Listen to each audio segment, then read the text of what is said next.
My name is Michael Ondiala. I'll be our moderator today, your Masters of Ceremony. I hope we will enjoy ourselves. I hope to have a great time together, learn together, get to engage, get to network. So I'm looking forward to an amazing day. But just before we start, I'd like to invite James from the Trademark Hotel to give us a few housekeeping rules. Let's give a round of applause to James.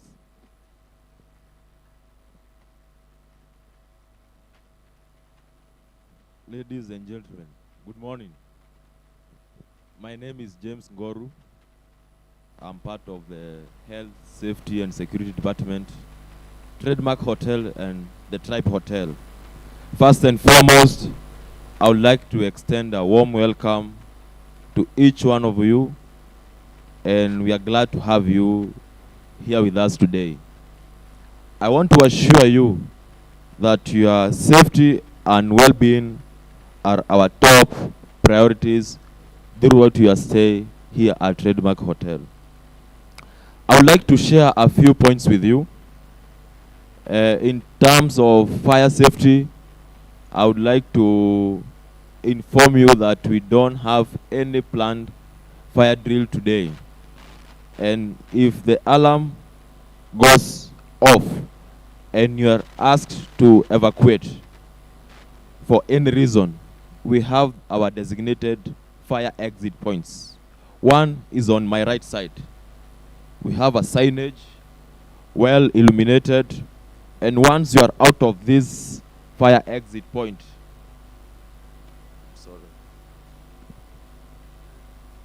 once you are out of this fire exit point, we have a staircase on your right hand side. This staircase is going to take you downwards to our ground level. You are going to meet our fire marshals, our first aiders, who are going to help you accordingly. We also have other designated fire exit points. We have 2 of them, and once you are out of those exit points, just turn left. We have another staircase going to take you downwards to the basement. You are going to find our first aiders and our fire marshals. In terms of any medical emergency, we are at Trademark 2nd floor. Just beside the Harvest restaurant, we have the MP Shah Village Medical Center. We also have a resident doctor who is on standby and on call in case of any emergency. We also have our trained staff. They are trained fire marshals. They are also trained first aiders. So in case of any minor medical issue, they are going to help you accordingly. For your convenience, we have our restrooms just outside where you are having your breakfast. The gents and the ladies, well labeled. For general safety, as part of our commitment to maintaining our standards, we often have housekeeping and maintenance activities underway. And to that effect, we have signages placed where these activities are taking place. So please adhere to the signages. For your personal items, in as much as we are taking care of your lives and properties, security safety starts with you. So take care of your mobile phones, your gadgets, your cameras, your laptops, and any personal item you may have. For any security concern, we have a 24-hour operating CCTV control room with our 3 CCTV operators on board doing the surveillance. So in case of any suspicious activity, they are on call. And it's good to have the security hotline. One is 0722 112 112. 0722 112 112. 0721 943 556. 0721 943 556. Thank you. Enjoy your stay with us. All right, let's give a round of applause to James. All right, mine is just one, and it's a fire caution. Please have your phone on silent. Yeah, so just have your phone on silent so that we don't get to disrupt what is happening here today. So at this juncture, please allow me to just recognize some of us who are in the room today. And I'd just like to start with Embassy of the Kingdom of Netherlands. We have the Ambassador Henk Bakkers. Henk Bakkers. Let's give a round of applause to Henk. And he did not come alone. He decided he wants to come with a few more people as a support team. So he came with Hannah Muroki, who is the embassy, who is from the embassy as well. Hannah, where are you? There we go. And Rose Mackenzie. Rose Mackenzie is also here. Oh, she's not here. All right, she's on her way. We also have a number of consortium partners who are here, 2SCALE consortium partners. We have from Bob Inc., we have Emil Schmitz. Let's give a round of applause. We also have Beryl Oyer. Is she here? Let's give a round of applause to Beryl. We also have Julius Rono, who is the acting sector lead, SNV Kenya and Burundi. Julius is on his way. He's from the marathon community, so you can imagine he's on his way. He should be here in a short while. We have Rebecca Hallam from SNV Country Director. Rebecca Hallam here? No? On her way as well. Beatrice Bezmal. This is quite a name. So Beatrice, who is the VP BD IFDC. I have struggled with the second name. Beatrice, is she here? No? Oh, she's here. Your name is a password. I just need to add @123 and I have. All right. Then we have Bridget Okumu, who is the Country Director FDC Kenya. We have Marina Diboma, who is the Program Director 2SCALE Program. Let's give a round of applause. We have Andre Jager. I hope I got it right. I got it right. Oh my goodness, I am a Dutch now. So Henry is from SNV as well. We have Patrick Sikana. Patrick is from is a sector coordinator SNV. And finally we have from KENAF. I haven't seen him, but I think he's here. Dr. Daniel Mailutha. Let's give a round of applause to him. All right. So how many farmers do we have in the room? Let me just see by a show of hands. How many farmers? All right. We have 2 farmers. We have a number of farmers.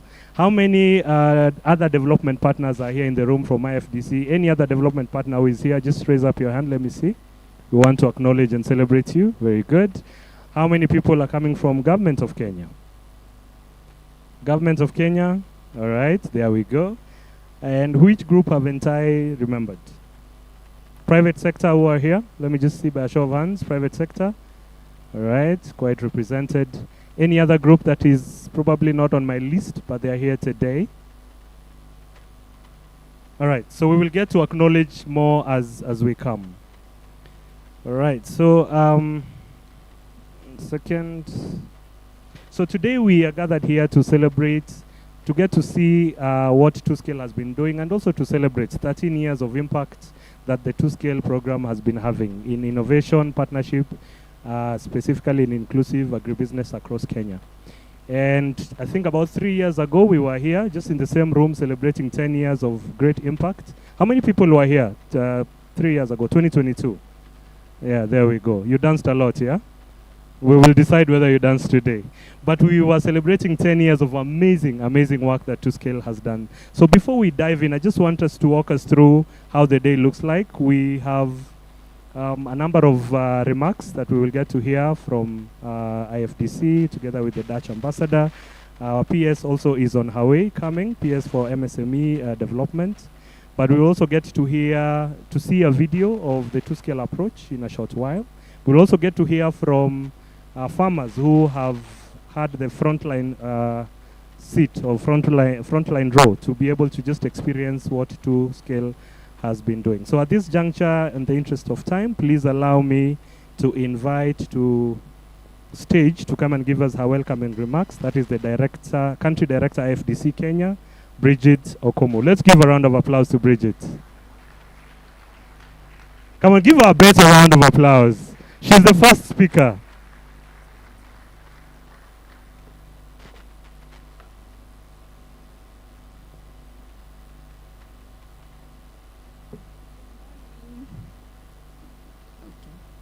The Ambassador of the Kingdom of the Netherlands, Mr. Henk Jan Bakker, the Principal Secretary, State Department, MSME, Ms. Susan Mangeni, the IFDC Vice President, Business Development, Ms. B. Bezmalinovic, 2SCALE Program Director, Ms. Marina Diboma, distinguished guests, industry leaders, agribusiness champions, development partners, private sector, and my fellow colleagues, good morning again.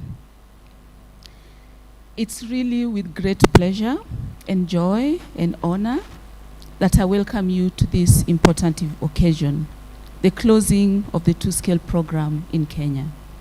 Today, we gather not only to mark the conclusion of a remarkable journey, but also to reflect on the impact we have achieved together, and more importantly, the future that lies ahead.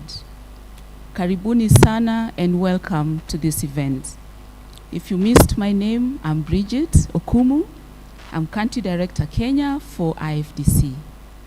So at IFDC, we are convinced that the path to global food security begins from the soil and continues all the way to the market and the final consumer. Our objective is simple: to develop and disseminate innovative fertilizer and production technologies, empower smallholder farmers with these advancements, and facilitate the integration into efficient and profitable markets. 2SCALE is one of Africa's largest incubators of inclusive agribusiness, funded by the Dutch Ministry of Foreign Affairs and implemented by a consortium including IFDC, SNV, and BOPINC. Through its robust portfolio of public-private partnerships, the program supports agribusiness champions, SMEs, farmer groups, helping them to produce, process, and distribute high-quality food products across local, national, and regional markets, with a focus on reaching marginalized communities, especially those at the base of the pyramid. Allow me to give you a little background about this 2SCALE program. Since its inception, 2SCALE has been a platform that brings together diverse actors to transform agribusiness, strengthen inclusive partnerships, and empower farmers, particularly women and youth. Our journey has taken place in two phases. So the first phase between 2012 and 2018, and the second phase between 2019 and 2024, with 2025 serving as the final year, focusing on the sustainability of our business models and the handover of facilitation roles. In Kenya, 2SCALE has enabled businesses to bring nutritious food products closer to tens of thousands of people at affordable prices. The program has connected over 100,000 smallholder farmers, improving the access to quality inputs and reliable markets. More than 50 small and medium enterprises are now driving inclusive businesses along targeted value chains, while about 3,500 micro-enterprises are benefiting from inclusive agribusiness practices. In 2025, 2SCALE prepared for its exit. Much emphasis was placed on consolidating and sharing the knowledge built over a decade. 3 comprehensive knowledge sharing modules were developed at the program level and delivered through successive trainings to representatives and private businesses, knowledge institutions, sectoral associations, and development partners. As 2SCALE closes, its facilitation role is being handed over to 2 national actors. You will see them as the program continues, ensuring that the lessons, networks, and the knowledge created over 13 years continue to drive inclusive agribusiness locally. None of this would have been possible without the dedication of our partners, including our donor, the government of Kenya, private enterprise, cooperatives, farmer organizations, development partners, and all value chain players. Your commitment and collaboration have been a backbone of 2SCALE's success. To our donor, the Directorate General for International Cooperation, DGIS, of the Netherlands Ministry of Foreign Affairs, thank you for continued trust and support in making this program a reality. To the government of Kenya, thank you for your support and for providing a conducive environment for the successful implementation of 2SCALE. To our implementing partners, IFDC, SNB, Bopink, Innovation Center, and to all the team members who have worked tirelessly over the years, we deeply appreciate your efforts and dedication. I would like to ask all the current and former 2SCALE team members present here, kindly stand. We'd like to appreciate you and just to recognize you. So wait, I will give you instructions. Keep standing. I want us to I want us to appreciate them. We do 5 factorials. So we do 1, 2, 3, 4, 5, 1, 2, 3, 4, 1, 2, 3, 1, 2, and 1. So can we practice? Let's go. 1.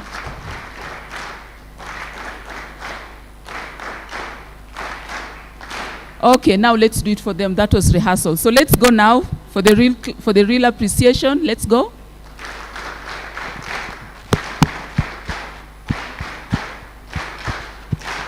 Thank you very much. Yeah. So welcome to this event, and congratulations to everyone who has been part of this inspiring journey. May God bless you. Let's give a bit of applause. Thank you. Thank you for those remarks, Bridget.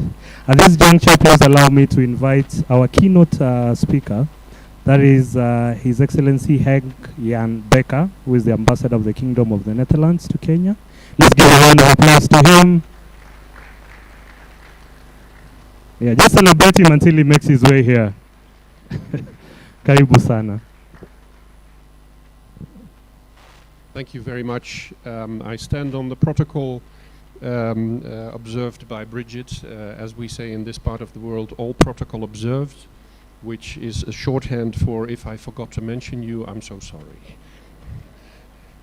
I'm very happy to be here today for the closeout of what is officially called Towards Sustainable Clusters in Agribusiness Through Learning in Entrepreneurship. I'm really happy we found an acronym for that. In other words, 2SCALE.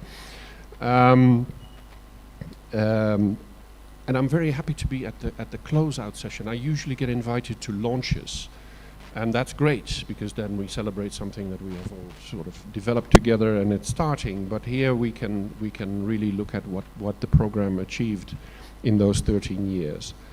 And so we celebrate not just a decade of success through the 2SCALE program, but also the strength of a lasting friendship, the partnership between Kenya and the Netherlands.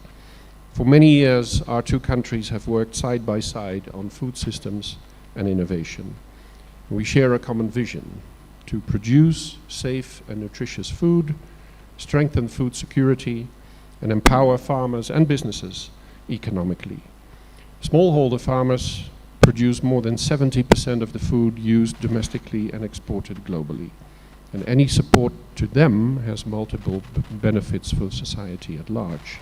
I always say farming is a business, and farmers are businessmen and very often businesswomen, and we should treat them as such. How to summarize 13 years in just 5 minutes? Today does not mark an ending, as I said, but the beginning of a new chapter, one grounded in a decade of innovation, collaboration, and inclusive agribusiness growth here in Kenya.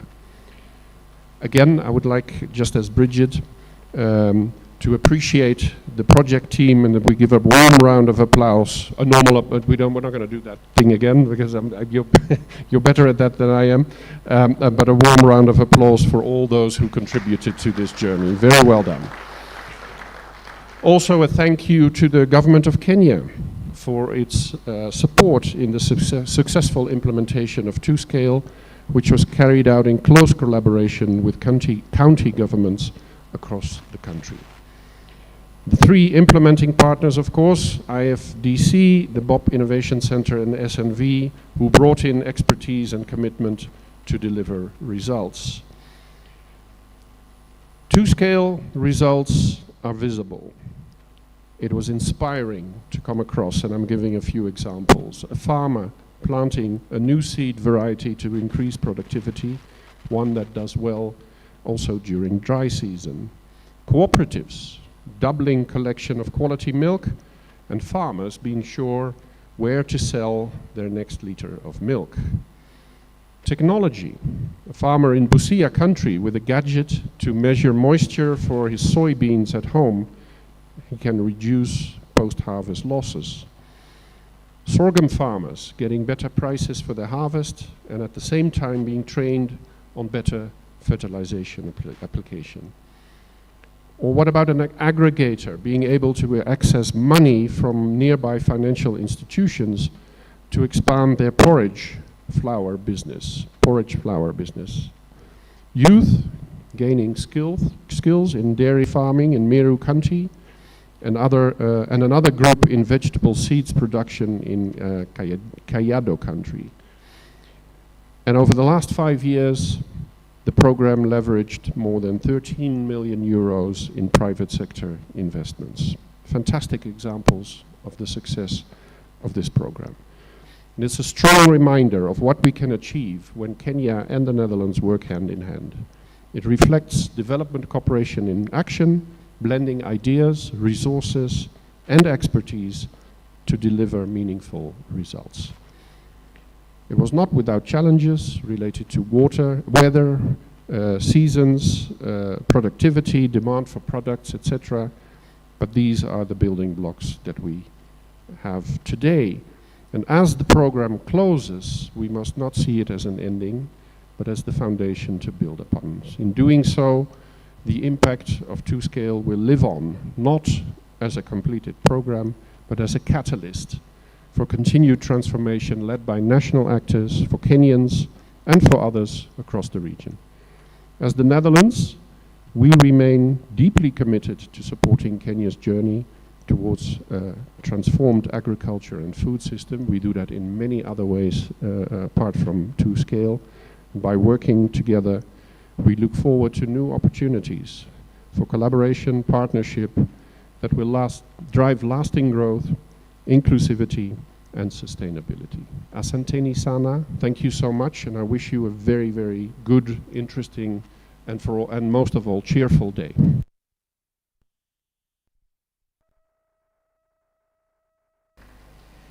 Thank you very much. So just before we proceed, I know all of us are hearing about 2SCALE, but we probably are not familiar with how 2SCALE has been working, with the model 2SCALE has been taking. So I want us to just watch a short video, and then after the video, we'll take the photo with an ambassador just before he dashes out, and then so that it gives you the context of how 2SCALE has been operating. Is that all right? Is that good? I'm used to people talking back to me. Is that all right? Is that cool? Great. So let's turn our attention to the screen for the video. 2SCALE is the largest incubator and accelerator for inclusive agribusiness partnerships in Africa. 2SCALE works to improve the terms of inclusion of smallholder farmers and micro-entrepreneurs through the development of public-private partnerships. How do we go about it? 2SCALE focuses on establishing agribusiness clusters built around business champions. Champions are either entrepreneurial producer organizations or local small-medium enterprises that trade or process the produce of farmers. Mercy of Sweet and Dried is such a champion. We specialize in drying of fruits, vegetables, and cereals and tubers, and we use them to make nutritious porridge flours. And our main seller is our charm booster porridge that we sell to the base of the pyramid consumers. And we have been doing this for the last 10 years and working with smallholder farmers. Before the master came into our project, we were just doing for our own use, home use, consumption. But after coming now, we have extended income from the cassavas. L'introduction de nouvelles semences de maïs avec nos partenaires du secteur privé a également eu un impact sur la chaîne de valeur de volaille en Côte d'Ivoire. Les semences qu'on utilisait avant étaient des semences productrices, mais le rendement n'était pas si élevé. Mais avec les semences de 2SCALE, le rendement est élevé et ces semences-là résistent au changement climatique. Il faut dire que 2SCALE a joué le rôle du facilitateur avec sa mise en relation qui nous a permis, nous, producteurs de maïs, les éleveurs, les acheteurs, les provendiers, les autres acteurs de cette chaîne-là, de pouvoir se croiser sur un même plateau pour pouvoir échanger et parler de nos problèmes et voir comment est-ce qu'on peut trouver une solution à ces problèmes-là.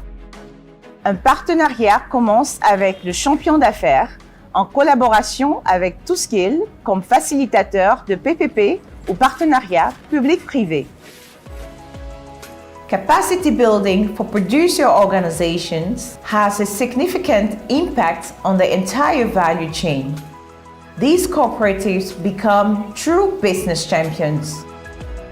On est 53 personnes d'abonnés au volet. Chacun devait avoir sa spécialité pour fournir les clients tout ce qu'ils ont besoin en matière de volet.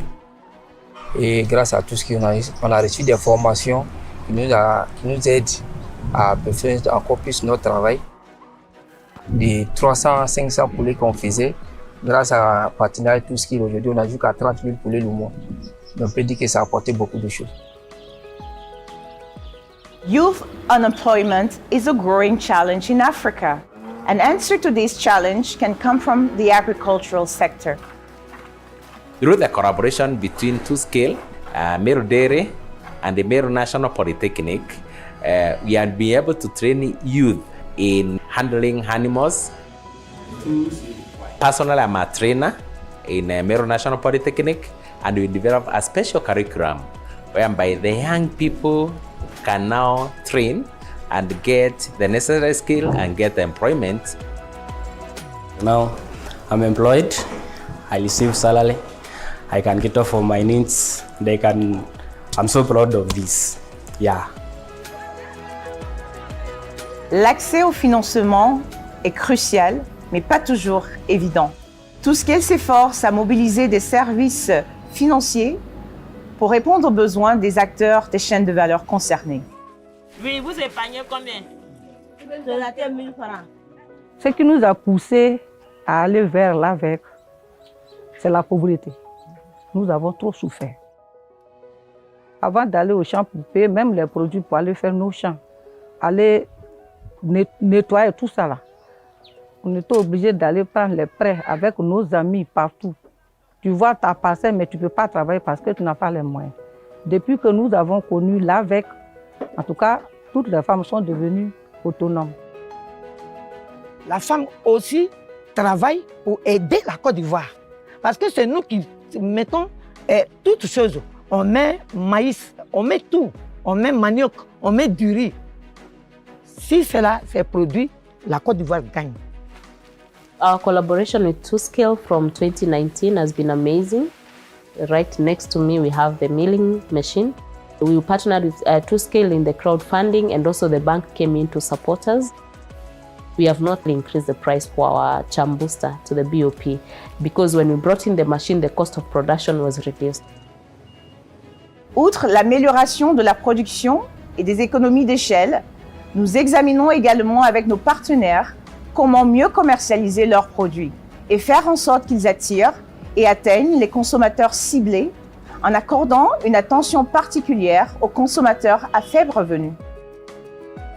Our intake has increased from 230,000 liters when we started engagement with 2SCALE to current 450,000 liters per day. Previously, we didn't have the cup yogurt, both the strawberry and vanilla. We've been able to develop that product in partnership with 2SCALE. 2SCALE has also supported us in ensuring that these products are reaching the bottom of pyramid consumers. And we've also done brand visibility in the market. Accelerating inclusive agribusiness in Africa is not an easy task, but with our adaptive management approach, we have created impact time and again. And that makes us proud and happy. And now let me give the last words to Mama Alice and Hélène. Merci pour votre attention. La preuve, tout ce qui fonctionne bien. Merci. À bientôt.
Everyone who is on the left side of the lady in pink, please just go behind.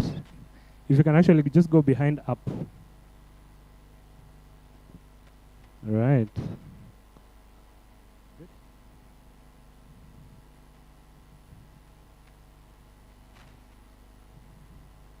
Are you guys looking at the camera?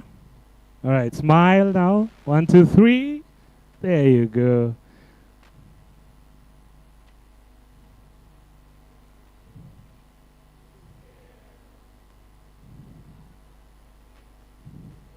I would have said this, then I realized it means something else. But what we can do before you leave, 1, 2, 3, just do something goofy, but make sure it's goofy and safe. Don't hit your neighbor, yeah? So 1, 2, 3. There you go. Now that I'm out of the photo, 1, 2, 3, go! Yeah! All right. Now, one last thing. There's you're good? Oh, I'm told there's one more, please. Let's just allow the small clip to do it. Just go back for 1 second. Let's just take back our positions for 1 second. We proceed, yeah? All right, we will take that after. So let's proceed now to the exhibition. And we will be led there by Patrick and George.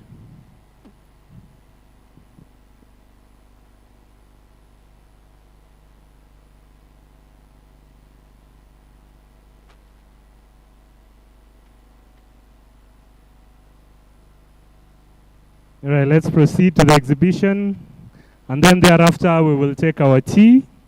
And then I'll tell us at what point we come back.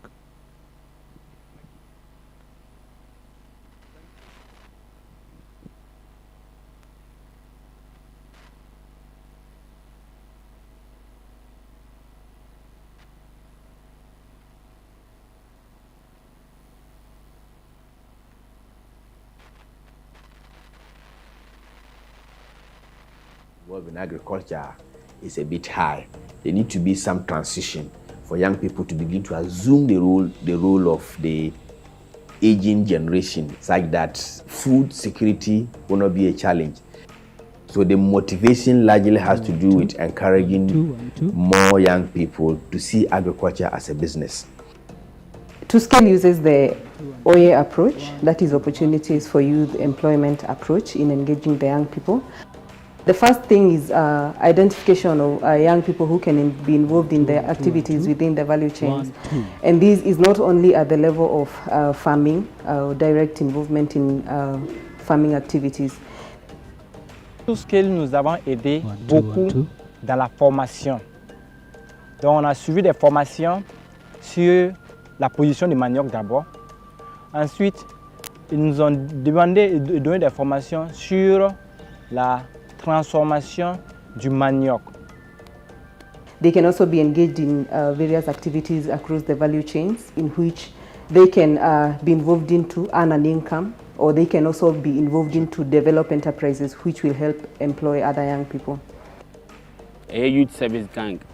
Ya bua kuafo, omo ye omo fu. Ye kodua bro ma omo. Ye boss spray ma omo. The benefits that I've seen when I involve the young people or the youth in my farm, I found that some of the activities that used to take long, now they are being shortened. So you find that.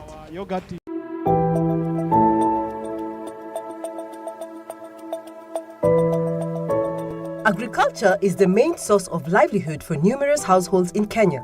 But in recent years, climate change has greatly affected crop production, resulting in poor yields, especially in arid and semi-arid lands, where drought and famine has become a common feature detrimental to food and nutrition security.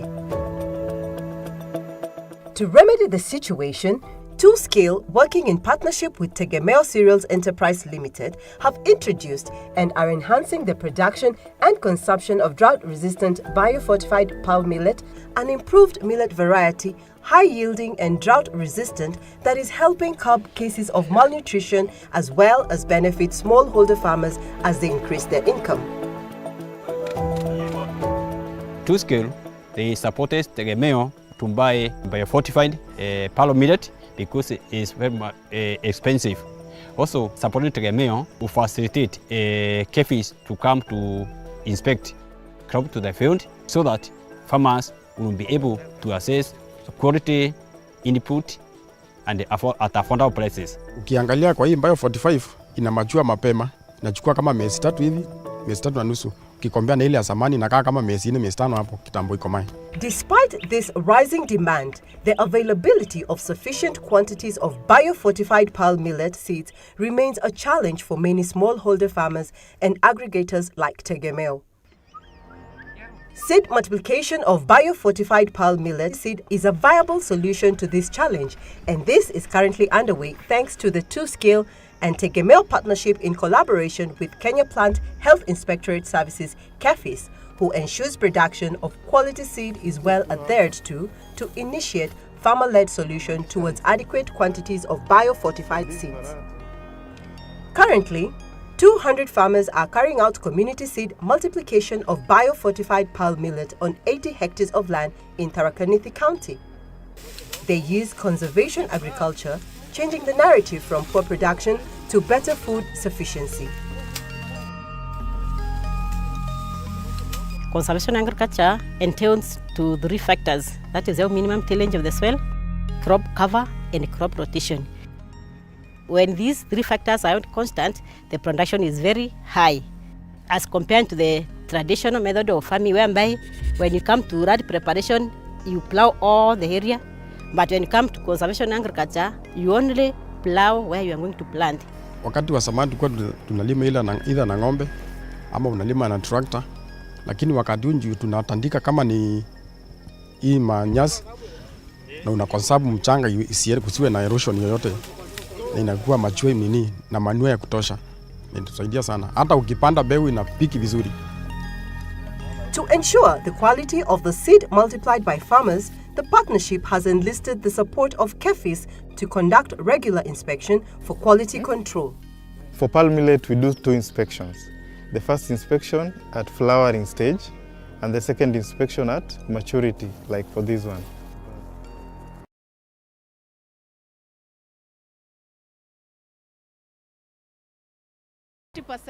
So we'll give you at 1,000 instead of 2,000 for this pack.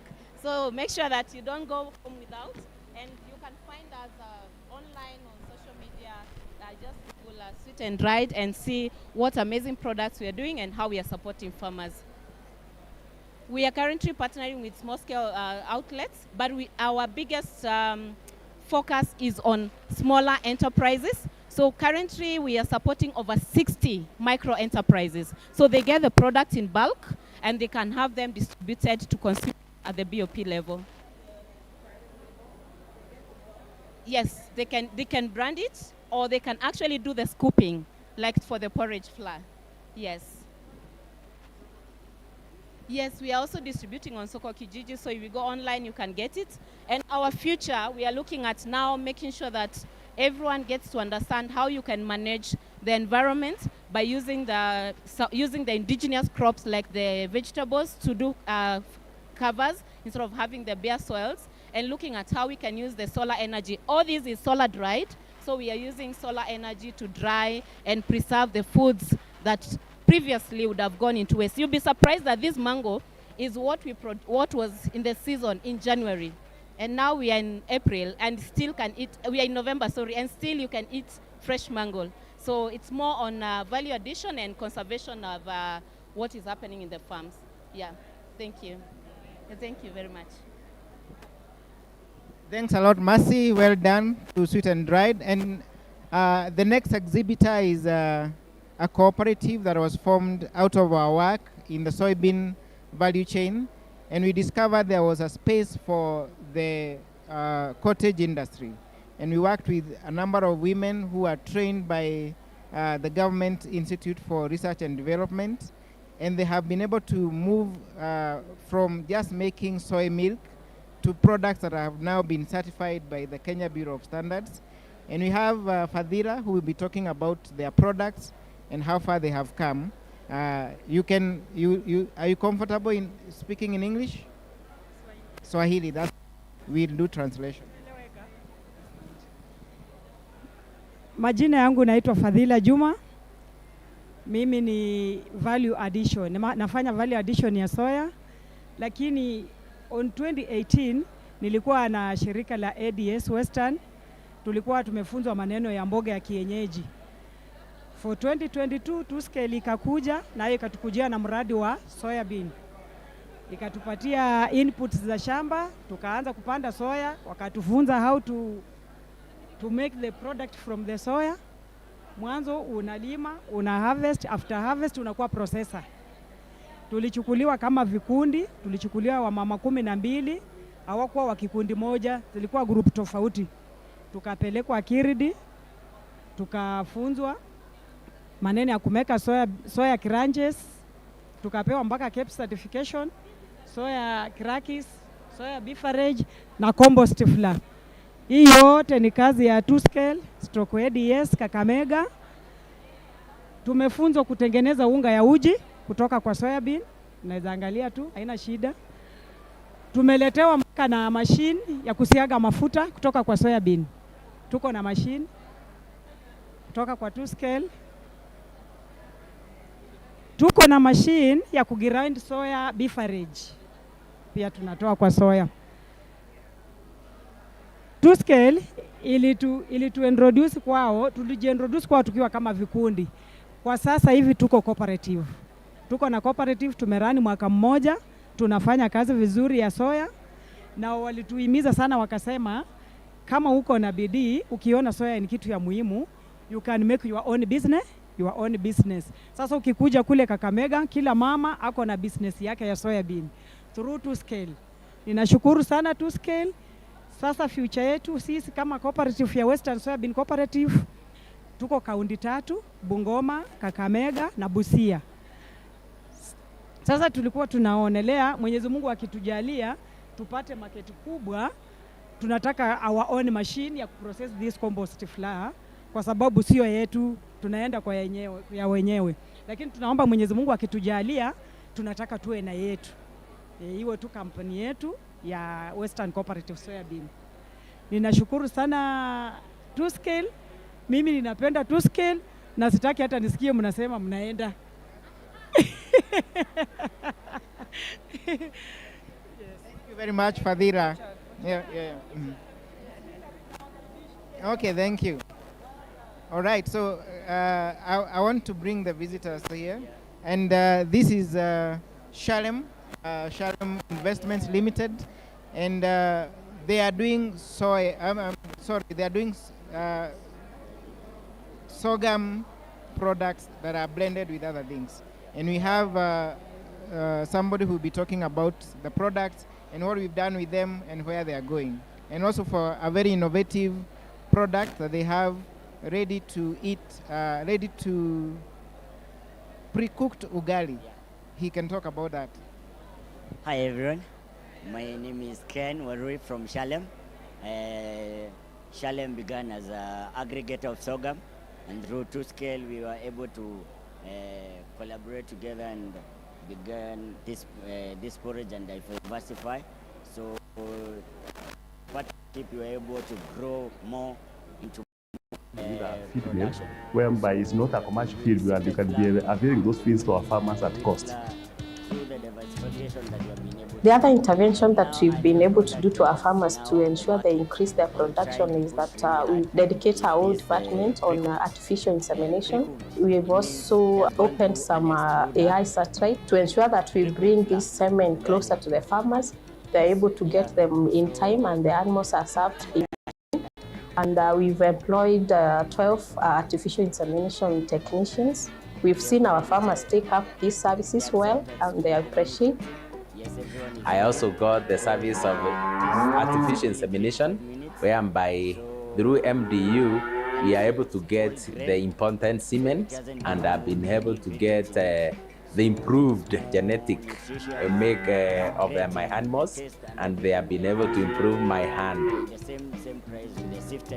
The reason why we want to have better breeds is that we want our farmers to produce at maximum, but also on the other hand we want breeds that are producing high milk that has high butter fat content, so that we are able to process high value products like cheese and butter. The youth are our future, and if you look at most of the farmers, they are, some of them aged, some of them who will be aged in the next 5 or so years. So if you don't engage the youth, we might lose the game. Through 2SCALE and MDU, And collaboration with the Meru National Polytechnic, we have been able to train what we call small-scale farm attendants who have been given a skill to handle all the needs of a farm. Personally, I'm a trainer in Meru National Polytechnic, and we develop a special curriculum whereby the young people can now train and get the necessary skill and get employment. Okay. The next exhibitor, Dash Crop. Dash Crop is a company that is dealing with sorghum, cassava products, and I want to hand over to Caroline to tell us more about what they do. Yes. Hello. So Dash Crop has decided to do something very different. Our innovation, we were the first company to us doing whole grain flour in the country, and we are only using the traditional African crops. No maize, no wheat. And from there we did our first product was the gluten-free cassava flour. This makes pastry like any other. You can do your cakes, pancakes, whatever it is, and it is white in color. Remember, wheat is bleached to be white. This is naturally white. So we are using that for baking and pastry, any kind of pastry. Add xanthan to it, and you have the best chapati you'll ever eat. You will not go back to your wheat chapatis again. Then we have our second product, which was this, the brown ugali. Brown ugali has always been very untasty. So we decided to do something different, mixed all these hot products up to here. That is our brown ugali. It's available at Chandarana. You can get them to shop. And then also, we have the other porridge.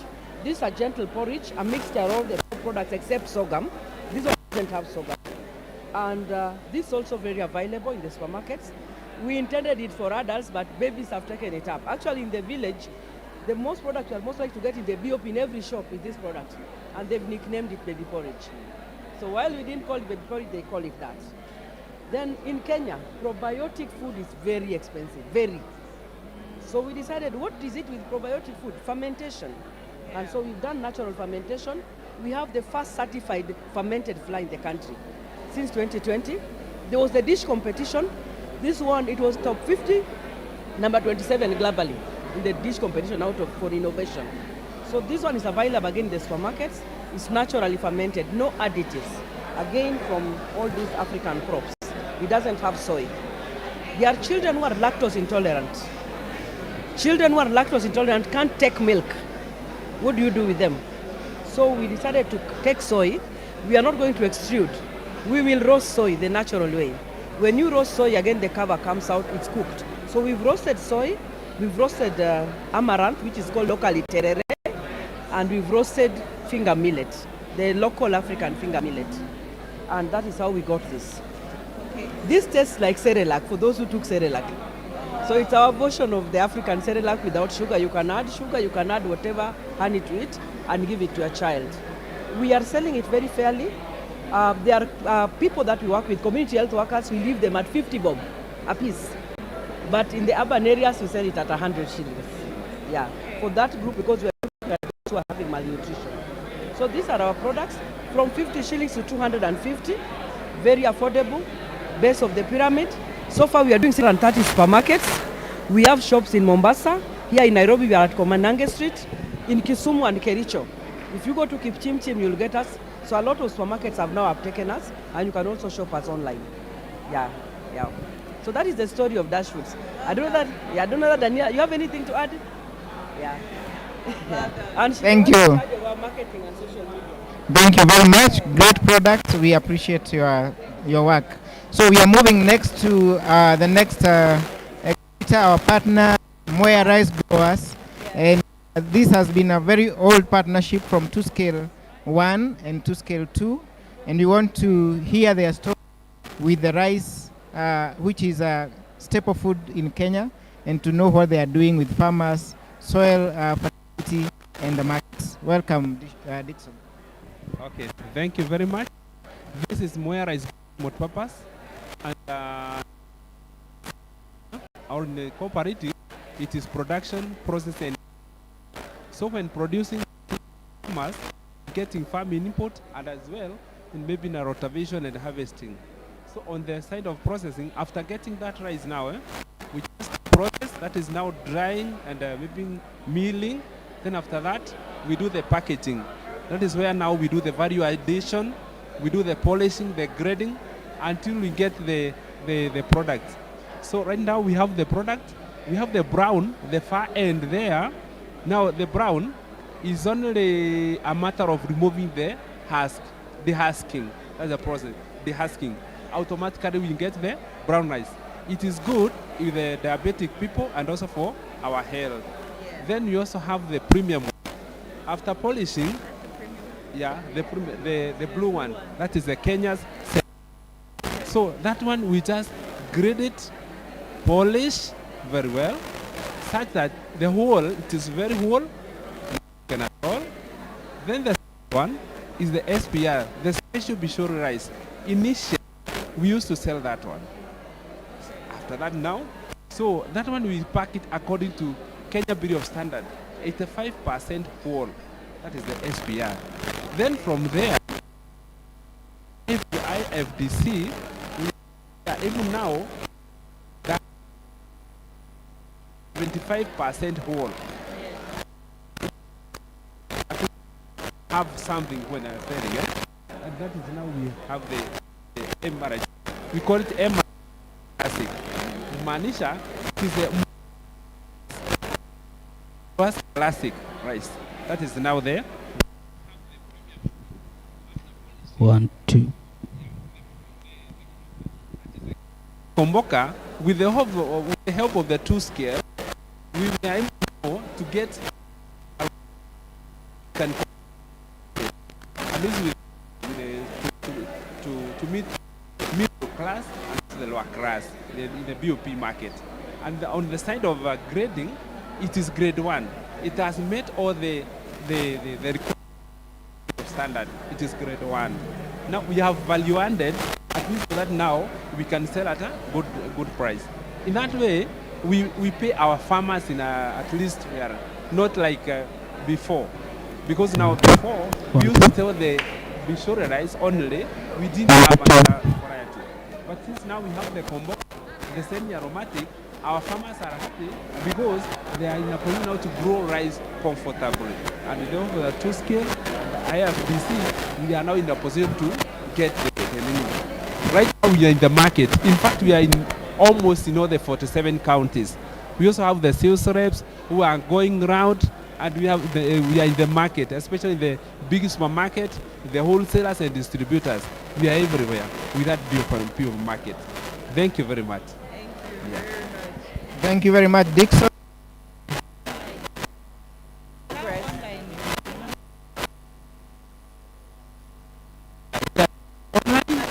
In fact, we are in the digital marketing. We have started, now we are in the social media, in the Facebook, WhatsApp, Instagram, and also in the website. Right now we are developing the website. Yeah, TikTok is coming up very well. Yeah. So in the digital marketing, in fact, it is underway. Even the website is underway. So very soon it will be okay. And we are happy because we are getting customers from everywhere, country and even internationally. Yes, thank you very much. Thank you, Dick. Thank you. So our next partner is Meru Dairy Union, known brand in Kenya, and we have Doris.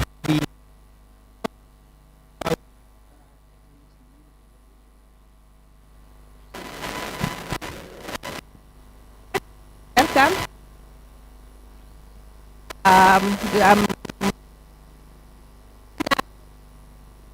Friendship product. Around for a product. These are our BOP reaches people in terms of the size. Products for them. These are the most new products. It's a new market and also so well, mainly attracting people outside the traditional market with this our traditional product. We have also for the children, the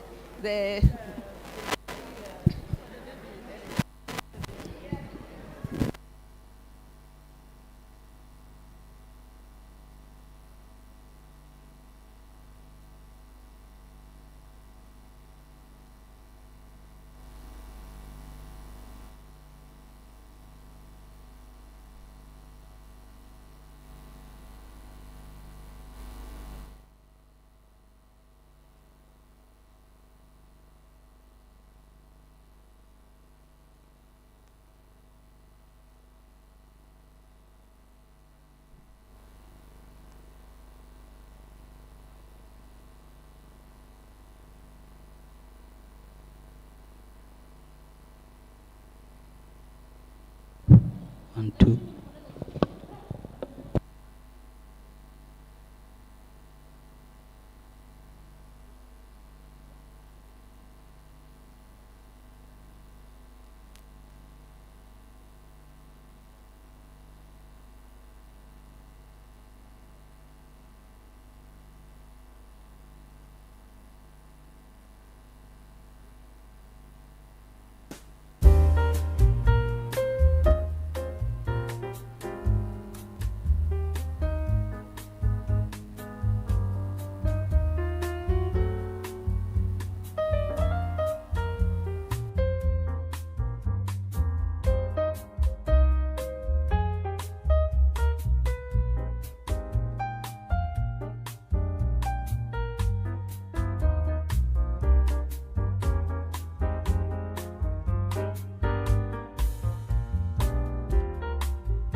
process. They also assisted us in activating the market, penetrating the market with these products. So we have carried out a lot of campaigns in various counties through the support of and we really like to scale for the partnership. 5 years down the line, we can attribute this success to this partnership. Thank you. Yes, we will. Yes. Yes. Thank you. How many farmers did you source from? 6,000. Yes. The distribution, how do you organize the distribution of the products?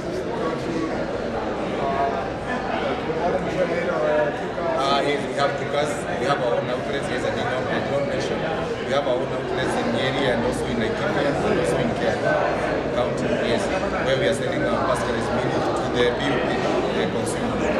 Yes, for as little as even half a liter, quarter liter, yes, we are able to dispense. Yes. We have the dispensing machines. Yes, yeah. Thank you.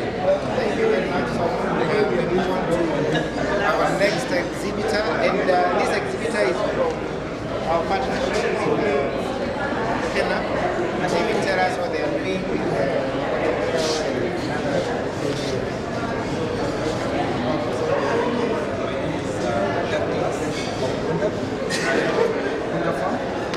family-based farm, the second generation of farmer in our family. So I recently took over, it's become 2 years, and since I took over, the main objective has been value addition.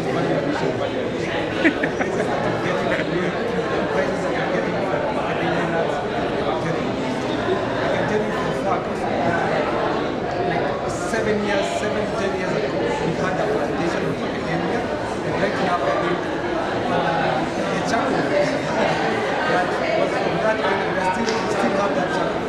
Because half of the plantation was getting cotton people because the prices were terrible. So since I took over, the first thing that we did was introduce this macadamia oil.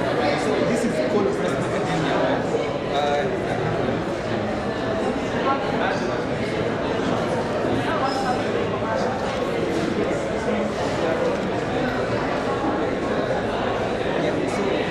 This is cold pressed macadamia oil, and the beauty about the oil is the process that it is made. It is cold pressed, so it doesn't lose any nutritional value during the process. And on top of that, macadamia nuts are available in Kenya. Yet people don't actually know the beauty of it. This oil has a very high smoking point, so it doesn't disintegrate when it's exposed. So you can use it for cooking, the frying, frying. And also the beauty about it is the utility. Now, the oil, you can use it for your salads, you can also use it for your skin. It's a natural material. And there's some people who also go to the extreme end for using it as oil. I think most of you know is gathering the oil for your oil of hair. Yeah, so other than using it for cooking, you can use it for your skin as just to apply it. And also for cooking. And from this, we made hair growth serum. This uses macadamia, and it is infused with rosemary, aloe vera, fenugreek, just to improve on the properties of stimulating hair follicles. On top of that, we also have the passage oil, just insisting on the moisturizing effect of the oil. Now, this is infused with lavender, just to improve the smell, because the macadamia has a nutty smell, and for some people, they are a bit choosy when it comes to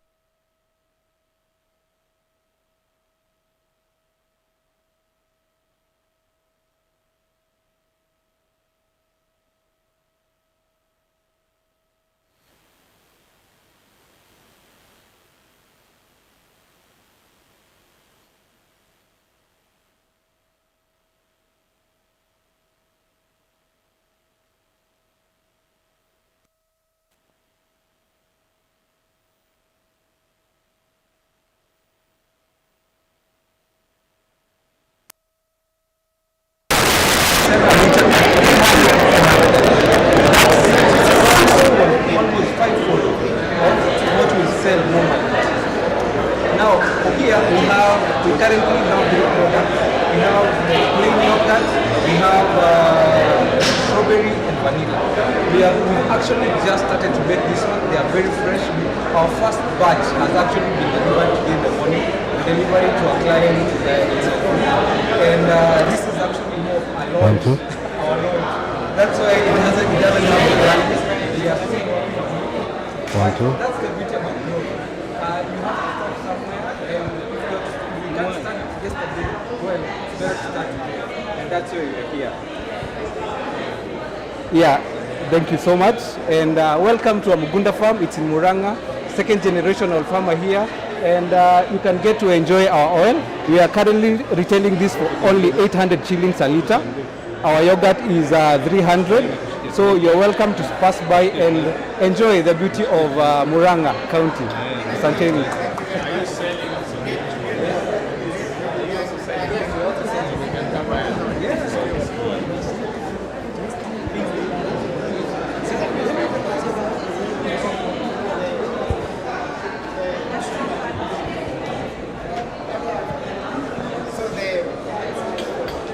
The next partner is also from the Inclusive Agribusiness Network.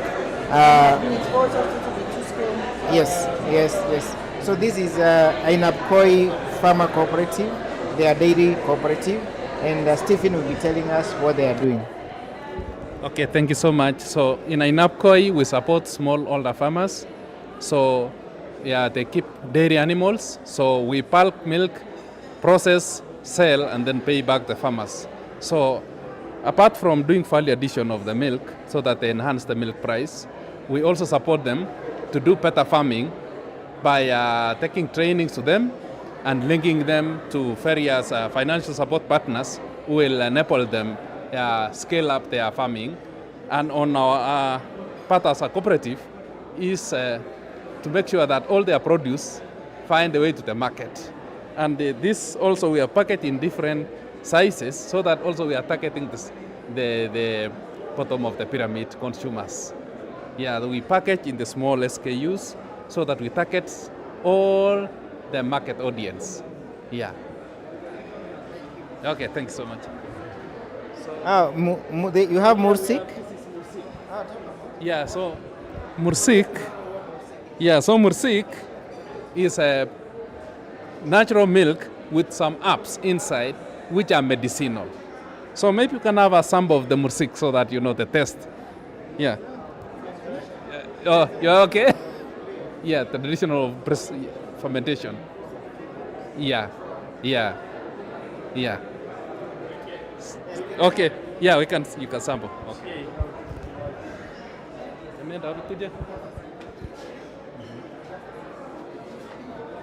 Yeah, you can just have a cup. Yeah, don't. Yeah, it's good to have that experience. Yes.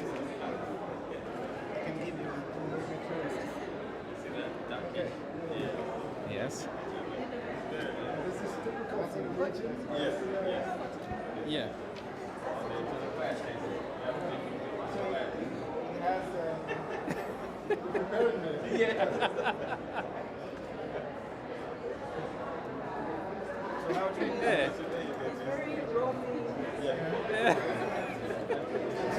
Okay. I was expecting like an acquired whiskey taste. No. Yeah. So, can we also sample some the yogurt?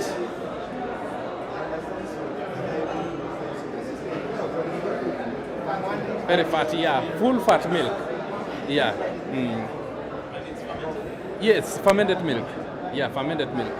When do consumers morning or I don't know, lunchtime or when? Yeah, this is food. We take it with ugali. You take it with ugali? At lunchtime, in the evening. But yogurt, you can take any time, just like snacks, yeah, because of the sugar there. Yeah. What region again? And then what region are you? Sorry? What region? Oh, we come from Wasingishu. Wasingishu, in the Rift Valley. Yeah. Yes. Okay. And they have select herbs. Yeah. Runners. Yeah. Can you sample yogurt? Yogurt. This is yogurt. Yeah. Now this is sweetened milk. Oh, can I mix that or should I? Yeah, we take can. it? Okay, just take that. So this is the yogurt. Yeah, this is the yogurt. No charcoal? No charcoal? Yeah. You want the charcoal? Serve the charcoal. How do you do the charcoal in the factory? How do you Okay, so the charcoal, there is specific plants of the African senna, which is medicinal. So after you dry it, and then you'll pan it like charcoal, crush it, and then after sieving, you will boil with milk. Yeah, so it will thoroughly mix. We do it industrial scale. Yeah. Yeah.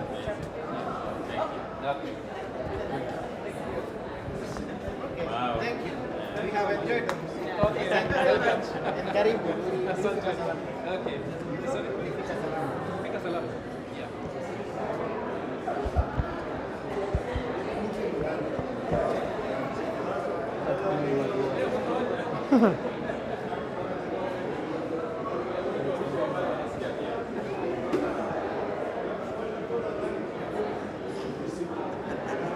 Yo.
Nini to change better because 6 Lakini uende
we really cannot look into the future of agriculture by leaving out young people, because the age bracket for those currently involved in agriculture is a bit high.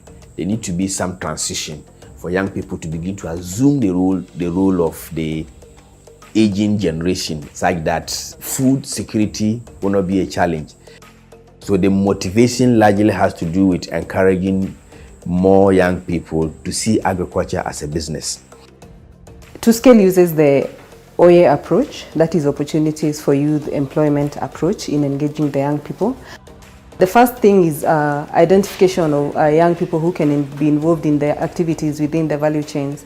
And this is not only at the level of farming, direct involvement in farming activities. 2SCALE nous avons aidé beaucoup dans la formation. Donc on a suivi des formations sur la position du manioc d'abord. Ensuite, ils nous ont demandé de donner des formations sur la transformation du manioc. They can also be engaged in various activities across the value chains, in which they can be involved in to earn an income, or they can also be involved in to develop enterprises which will help employ other young people. A youth service gang, you work with for mamu ye omu fu, you could do a broma omu, ye boss spray ma omu, ye harvest ma omu. The benefits that I've seen when I involve the young people or the youth in my farm, I found that some of the activities that used to take long, now they are being shortened. So you find that even the neighbors start asking, when did you plant? When did you do this? And you find that at least my farm has a difference. So in working with the young people, 2SCALE provides capacity building for them, and in terms of service delivery, that can be in distribution of inputs. These people are trained on how they can get the inputs, and they are linked to stakeholders who can provide those inputs, as well as working in collaboration with the business champion to get better prices for these inputs. We started a pilot with 2SCALE. 2SCALE supported those young youths to reach more farmers to Tegemeo. They supported Tegemeo a lot because as we talk, Tegemeo now revenue has increased. Because those youths, they are the one who are distributing food for Tegemeo. Tumepata training mingi sana kupitia 2SCALE. Kwa training ya input tulifanywa training vyenye tutakuwa tunauza na vyenye tutakuwa tuna approach customers, because si wengi walikuwa na ile courage ya kuface customers. Through the distribution, I have gained some knowledge na nimepata nimenunua vitu vingi kama mimi, jo nimefungua kama kioski yangu, which nakuwa nauza hizo ndawa, na nimenunua kuku, hata nimeongezea shamba yenye nilikuwa nalima. After the training, now the youth are linked to farmers to whom they are going to provide the services.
Now let me tell you a little story about this, a little background about this story. It's called Food Soldiers.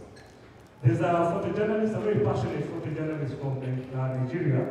His name is Benson, who just went out to understand this food insecurity in Nigeria and in the rest of Africa. What are the challenges and how are people surviving through it? What are people doing to survive through the food insecurity? So he went all out to just understand what are the challenges, what are the issues, how are people adapting. Even in this phase, and how are they thriving, and what are the factors that are making them thrive. So he went to the farms, met the entrepreneurs, and he realized that the journey is just not about farming. There are more stakeholders who are involved in the whole chain. So we have farmers, we have entrepreneurs, and we also have other agribusiness leaders who are working together to build an inclusive, sustainable food system that uplifts communities. So Benson decided to just go beyond Nigeria. He went to Mali, he went to Benin, and he realized that this is an African narrative that shows that food security is not just about agriculture, but also about partnership, about people, and shared purpose. So he came up with a very good documentary that is an award-winning. And let me just read a few awards that it has gone through, that it has successfully won. The first one is Best Shot at the Ceres Food Film Festival that was screened in October 2015 in New York City. The second one was Award of Excellence, Documentaries Without Borders. He also won Award of Merit, Impact Docs Awards. African International Film Festival, AFRIF, that was screened from November 2nd to 8th, I think just last week, in Lagos, Nigeria. And finally, Africa Films for Impact Festival, that was screened from the 29th to 31st in October in Abuja, Nigeria. So what I want you to do is to see the short version, the trailer version of the video. We will be sharing the QR codes for you to scan and see the longer version. It's pretty long. I think it's over 20 minutes long. But for now, we'll just watch the trailer, and then after the trailer, I will give us the direction. Is that all right? All right, so let's turn our attention to the screen.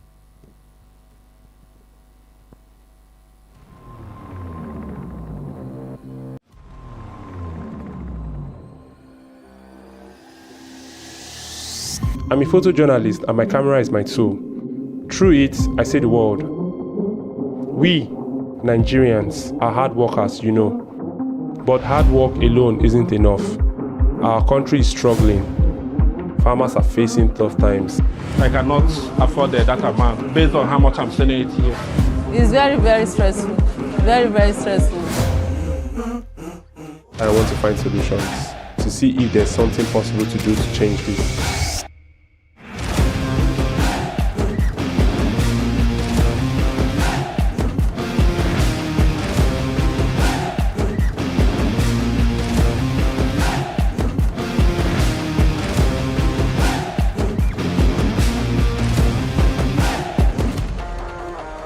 There are several actors that play critical roles in driving food security in any value chain and in a particular food system and in the country. Before I used to farm just, let me say, small farm, but now I farm 20, 30 bags. On a mis un système en place, c'est-à-dire faire des produits pour les consommateurs à faible revenu. Tous les acteurs, tous les maillons de la chaîne là ont été impactés positivement. We need to change our thinking about agriculture. We've been able to show that it can be done if you want to do it. Yes, it's difficult, but can it be done? Yes, it can be done.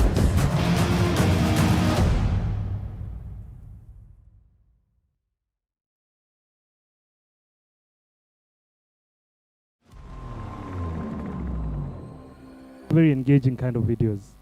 All right, so we want to go into our panel conversation, and just before we get into that, please allow me to acknowledge a few people.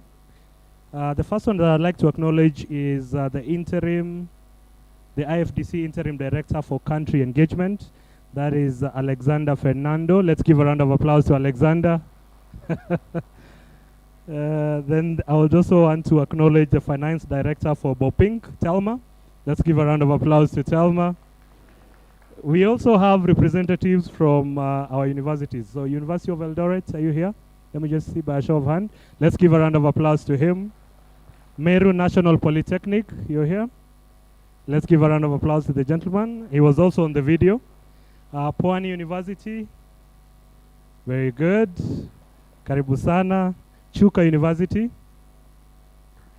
Very good. And then the only university that I know, Egerton University. Where are the representatives? No, it's because it's my alma mater. So I mean, I have to throw in my heart and soul so that they can give me a scholarship for everything else. All right, so we want to get into a panel discussion to just discuss a few things. And please allow me to invite our moderator. And the panel discussion, we are discussing strengthening systems through inclusive public partnerships, public-private partnerships, that is PPP.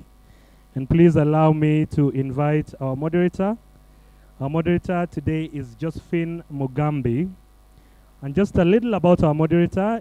Josephine is an agribusiness and development consultant with over 20 years experience bridging livestock systems, business advisory, and climate resilience.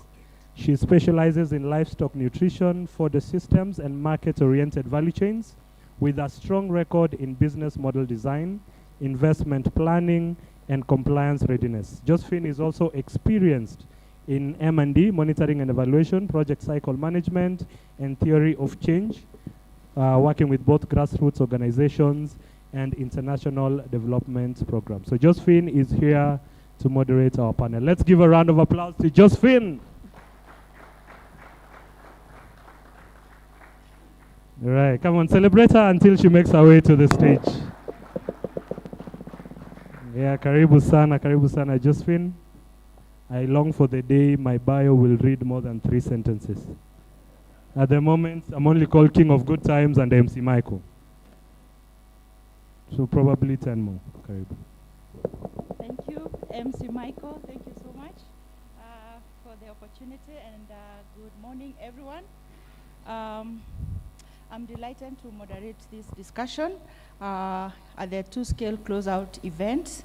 And also, I'm happy to sit with a panel of experienced experts in the agri-food systems. And we are happy to have a conversation about what we have done well, what we have loved, what we have learned, and what we are taking forward as even we close 2SCALE, because the journey begins for the partners. So I have a panel, Sebastian Wanjala Ongema. So I'll introduce Sebastian. He's the Deputy Country Director, TechnoServe Kenya. He's supervising multiple activities in agribusiness, entrepreneurship, coffee and food processing. Sebastian has dedicated his career in seeking and implementing economic development opportunities across Africa, specializing in innovation and market system approaches. Prior to joining TechnoServe, Sebastian served in leadership and technical positions with multiple international development organizations and completed assignments across the globe. He holds a master's degree majoring in economics and strategy for business and in the Imperial College London Business School, England, a diploma in management from the same institution, and a bachelor's degree in engineering from Egerton University, Kenya, among other ancillary training. Let's give a round of applause to Sebastian. Thank you. My next panelist is Doreen Karemi from Elite Dairy Cooperative. And Doreen is a dynamic professional with a passion for empowering smallholder farmers, particularly youth and women. As a dedicated member of the Extension Services Department at the Meru Dairy Union in Kenya, she leverages her expertise to drive growth and development through sustainable dairy farming practices. A determined and confident individual, Doreen is the co-founder and chairperson of the Cow Boarding Initiative in Meru. Let's give an applause to Doreen. My third panelist is joining us online. I would like to introduce our third panelist, Honorable James Washihi. I'm sure the video will be up soon. James Washihi is an agricultural economist with extensive experience in agricultural value chain development, agribusiness training, incubation, and project management.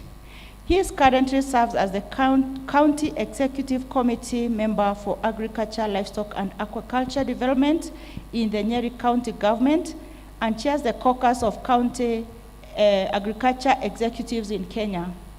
James is passionate about community-focused agricultural projects that alleviates poverty and creates employment and income-generating opportunities for rural households.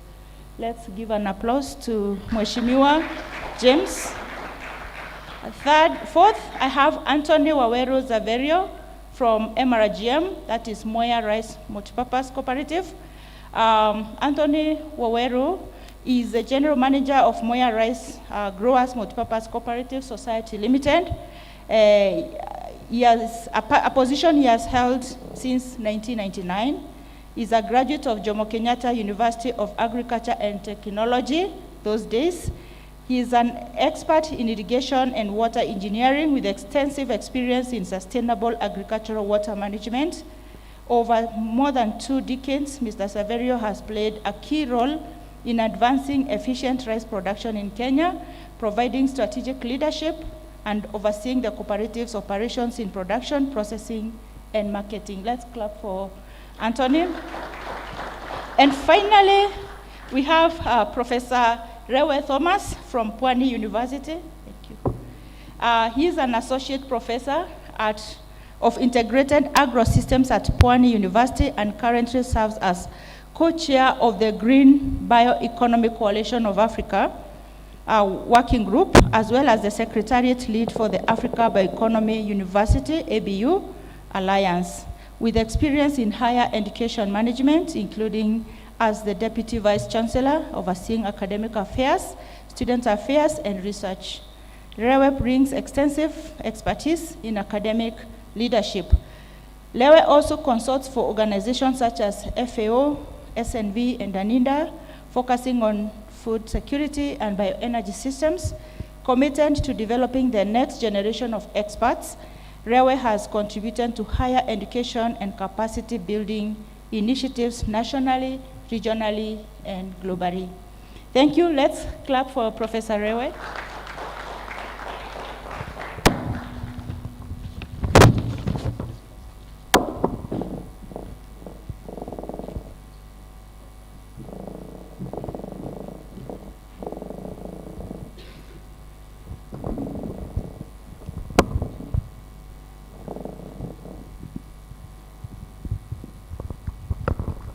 So thank you so much. We can get started, and we are going to have 2 rounds of discussions. The first one will be looking at what we have done, and then the second round we are going to look at going forward. What is it they are going for us? And I would like to start with Sebastian, and we would want to know how the agribusiness ecosystem looks like. So, to you, Sebastian, what does an inclusive agribusiness ecosystem look like? And what are its most critical success factors? Yeah, thank you, Josephine. I had this thing in my head earlier today about what I was going to say, and then I saw someone who's been so important as part of my career journey. And if you'll allow me, this person is Andre.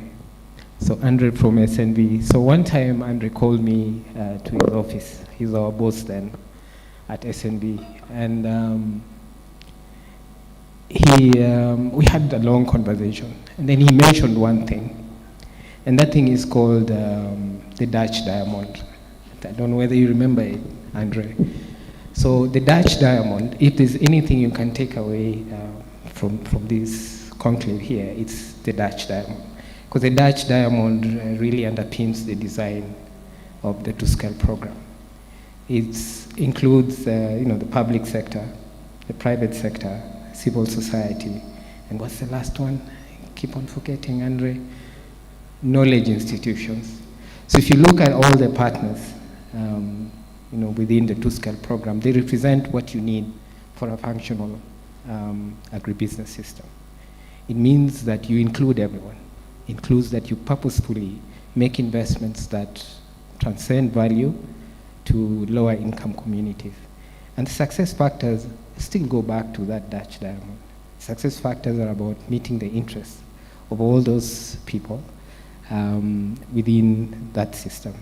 And again, going back to what Andre told me that time, he probably doesn't remember, but what I remember here is that you start with those 4 corners of the diamond, but then a diamond has 6 sides to it. So you add 2 more ingredients, and those ingredients are markets, consumer interests. As we talked about access to finance, we talked about technology and infrastructure. Those are the other sides. So those are the key success factors. Understanding the private sector, understanding the interests of the public sector, and incidentally, the private sector includes farmers, includes banks, includes all those other players. And then you bring all of them together, and you get to scale, and you get a project that works. You get a functional agribusiness ecosystem. Thank you. Thank you very much, Sebastian. Indeed, we are looking at having everyone on board and also deriving both business and social impacts from the same ecosystem. My next question, we're going to look at it now from the public sector point of view, and I'm going to engage with the CCM, Honorable James. I don't know whether you'll be able to get him on video.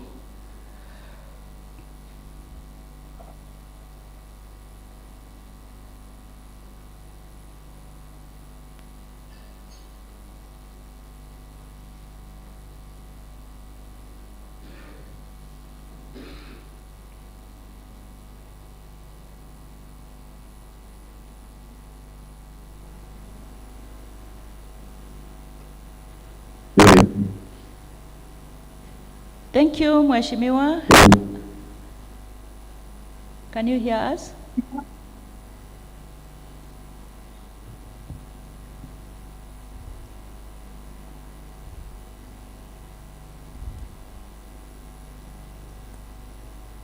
Yeah.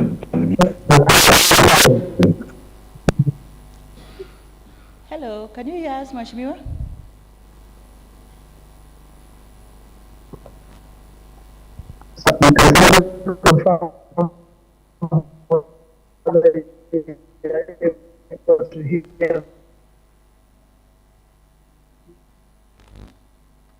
Because I can on my side, I can't hear what you're saying. I can tell that somebody is speaking, but I can hardly hear what they're saying. So I think something has to be done on the microphone on the end.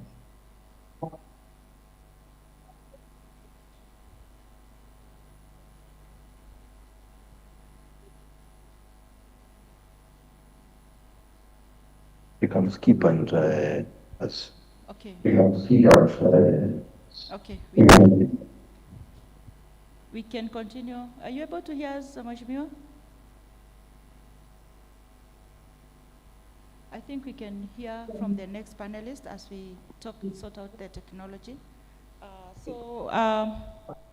We'll be looking at the public partnerships, and we want to hear from one of the business champions who has actually been involved in the whole of the 2SCALE PPP approach to tell us how public-private partnerships can be structured to deliver both business growth and social impact in the agriculture sector. So that goes to Mr. Anthony.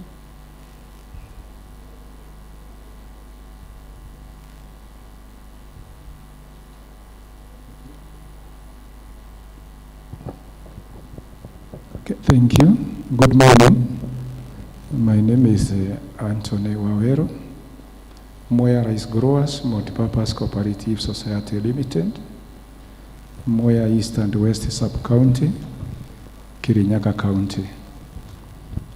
It was first registered in 1964 for rice production, processing, and marketing. So as a society, it's comprised of rice farmers, and they are the members of the society, 100% contributing to the assets and everything else related to the society. So the core mandate of the society, rice processing and marketing in Kenya. Within the three core mandates, let me say, there were challenges. And when it comes to production, I remember when we partnered with the 2SCALE, one of our challenges that we had was in crop nutrition. On the crop nutrition, after the partnership, we had to take samples, soil samples, where the testing was done, analyzed, and we were able to advise farmers on what nutrient to have in their fields. And that one really assisted the farmers so much in terms of production and also yields, whereby we had an improvement of yields. What we had realized is something that we didn't have before, that our soils lacked potassium and a bit of zinc. So by so doing, we were able to advise the farmers on what to use. To use a zinc fortified fertilizer and also a potassium fertilizer. So through the same partnership, we had APNI, and they did a lot, especially on the plant nutrition, whereby we had a series of farmers training, the board, and also the staff within the cooperative, whereby even with our agronomist, we were able to extend the extension services to our farmers, and more so using a bulk SMS. We have an SMS for our farmers, we have a database, so whatever we want to provide or disseminate to the farmers, we are ready by a click of a button to advise our farmers. So with the 2SCALE, we had that important area whereby as of now, we don't have so much of a challenge of advising our farmers on what to do in terms of production. Rice production is capital intensive, whereby we need mechanization. There is an area also we partner in mechanization. Yes, we cannot say we are 100% mechanized, but so far we also have another area, especially in terms of transplanting, whereby we've been having demonstrations on rice transplanters, and still it is an ongoing process. One of the challenges when it comes to agricultural produce is about marketing. So we are in the production, processing, and marketing. Yes, the society has a processing unit of around 5 tons per hour currently. Yes, we can produce, we process, but where is the market? Before we partnered, we really had a challenge on that, whereby, let me cite IFDC. IFDC is one of the partners who assisted us to have MRG brand, Moya Rice Growers, MRG Classic. I don't know whether it is there. Yeah, I had those brands in the screen. Probably they are there. MRG. Then 2SCALE. In the society, we also realized that, yes, we had our basmati, that's Pishori, Moya Pishori, but it's not everyone is consuming Pishori because of its high end. So in partnership, again, in collaboration with the IFDC 2SCALE, we introduced a variety that is Komboka. So unlike basmati now, Komboka variety, and we have all those brands at our exhibition. So after this, probably we're going to view a Komboka variety. Komboka variety is a blend between basmati or pishori and a Sidano variety, which has a bit of attributes. One, for basmati, it has aroma. And then BW 196, a Sidano variety, that one has an attribute of high yielding. The Sidano variety yields twice as much basmati. So really, when basmati is yielding 2.5 or 2 tons per per acre. For Komboka is around 4 to 5 tons per acre. What we had in mind is that we need to bridge the gap, probably between the imports and the locally produced. And it's worth to note that Moya produces 80% of the total production that is in the whole country. The other 20% is from either Taita, Western Schemes, Burahora, Tana River. So we really had that idea that we need to increase the production. How do we increase the yields or the production? Is really embracing on certified seeds that are high yielding. That is how we came up. We had that partnership, and especially with the stakeholders in rice value chain, for us to improve on the number of tonnage that we are producing, Moya and as a country. Thank you so much, Anthony. Yeah. I think we can pause at that in the interest of time. But at least we have heard about the initiatives and how the partnerships can be structured around, getting innovations and also co-creating solutions, the soil solution, productivity solutions, the market solutions, and even working together to bring this product to the consumers. So thank you so much, Anthony, for that, for the insights. Now I'll go back to Mheshimiwa now. We can get him perhaps through.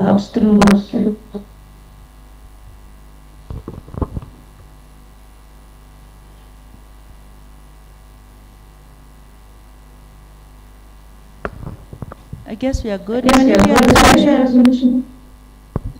Yes, I can. Now I can confirm that I hear you loud and clear. Thank you very much. I hope the echo I'm getting on my end is not trouble for you. Should I mute this one?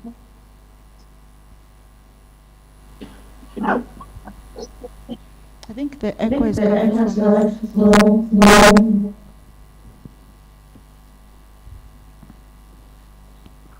Okay, we can give it a try. We welcome you to the panel, and we look forward to getting some insights from you from the private sector perspective. And we'd like you to tell us how the county governments play a central role in creating an enabling environment for partnership. So please tell us how Nyeri County is working to strengthen collaboration between public institutions, private sector actors, and farmer groups to improve agricultural farming systems. Karibu, and you can also say hi to the audience. Thank you very much. I'm very happy that I finally am able to participate in this session. My name is James Muturi. I serve as a CEC for Agriculture, Livestock and Aquaculture Development in the County Government of Nyeri.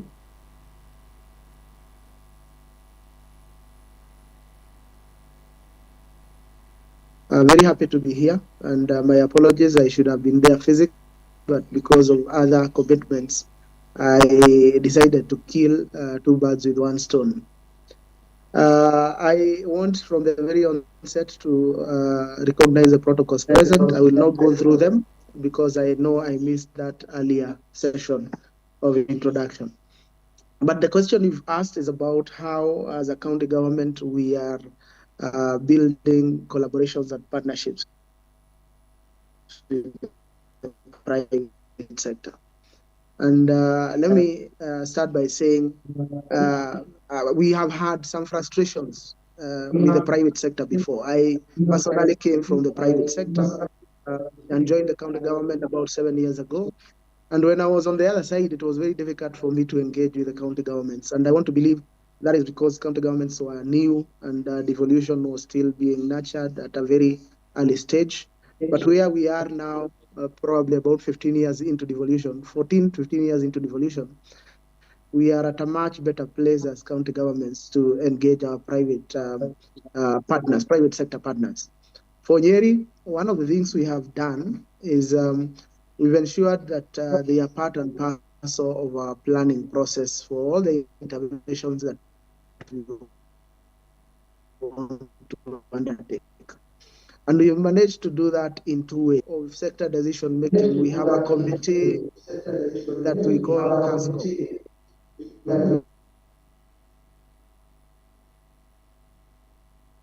Coming and going.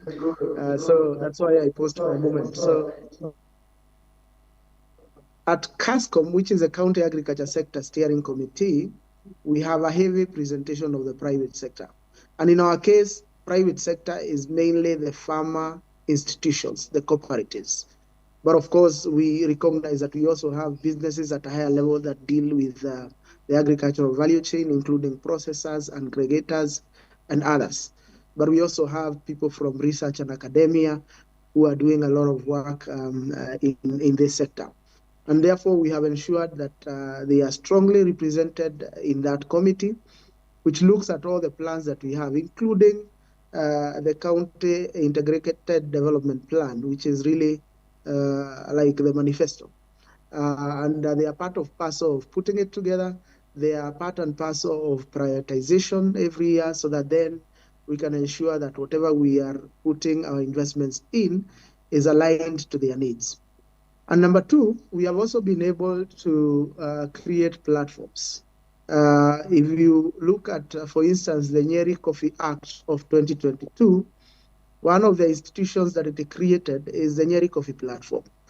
This brings together ourselves in government, the civil societies, research and academia again, but more importantly, the management and the leadership from cooperatives to ensure that they can discuss coffee-specific issues in that platform. And those issues then find their way into our planning through CASCOM. And it's not just in coffee. We have a platform now in dairy. We have a platform in potato, and indeed platforms across all other priority value chains that we have identified as accounting. Now, based on that, we've then been able to unlock a lot of investments, both from government, but also from the private sector itself.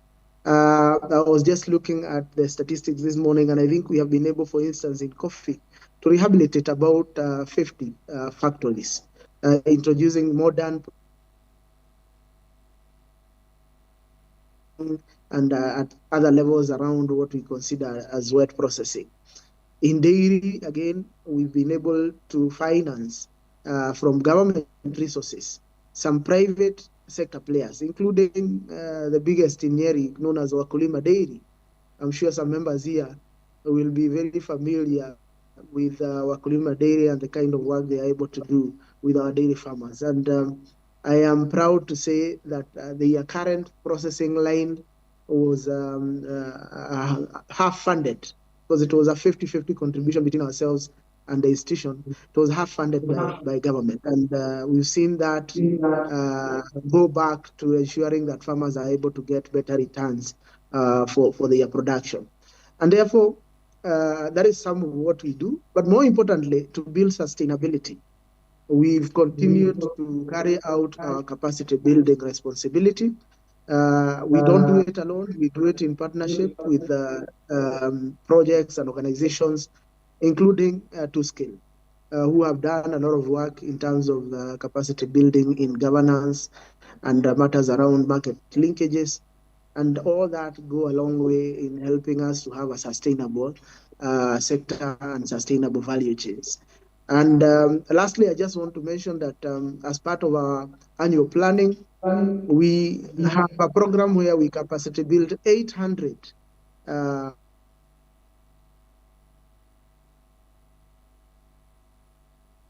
management. We have a collaboration with Dedan Kimathi University, where we capacity build them on, again, matters financial literacy, matters governance, and even simple issues like bookkeeping. So then we can see that we move together with them and we can make them sustainable. So in a nutshell, those are just some of the things we've been able to do. We've embedded private sector in everything we do, and we have a very open door policy. That is what our governor has really taught us to do. And maybe if it helps, it's important for me to also mention that we were the first county to have an open day for engagement with our electorate and also our private sector. We do it every Tuesday, and that is something we've done for the past 7 years, and it's something we are keen to continue doing. Thank you. Thank you. Thank you, Mheshimiwa, for that, for the insights, and of course the experiences and the learnings from the county government of Nyeri, to hear how the government is facilitating collaborations. I move now to the academia, and Professor Rewe, I would like you to share with us some insight, because we know that academia plays a key role in generating evidence and facilitating knowledge exchange. So how can universities like Pwani University and others strengthen collaboration with both the private sector and government to enhance learning and build resilient, inclusive agribusiness systems? Thank you, Josephine. Maybe I'll just start by learning something new.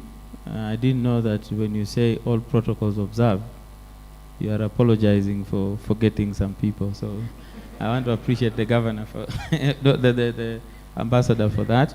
And the second thing I want to appreciate learning is related to the question you asked, and that is building up on my colleague Seb's mentor, the Dutch diamond. How much is it?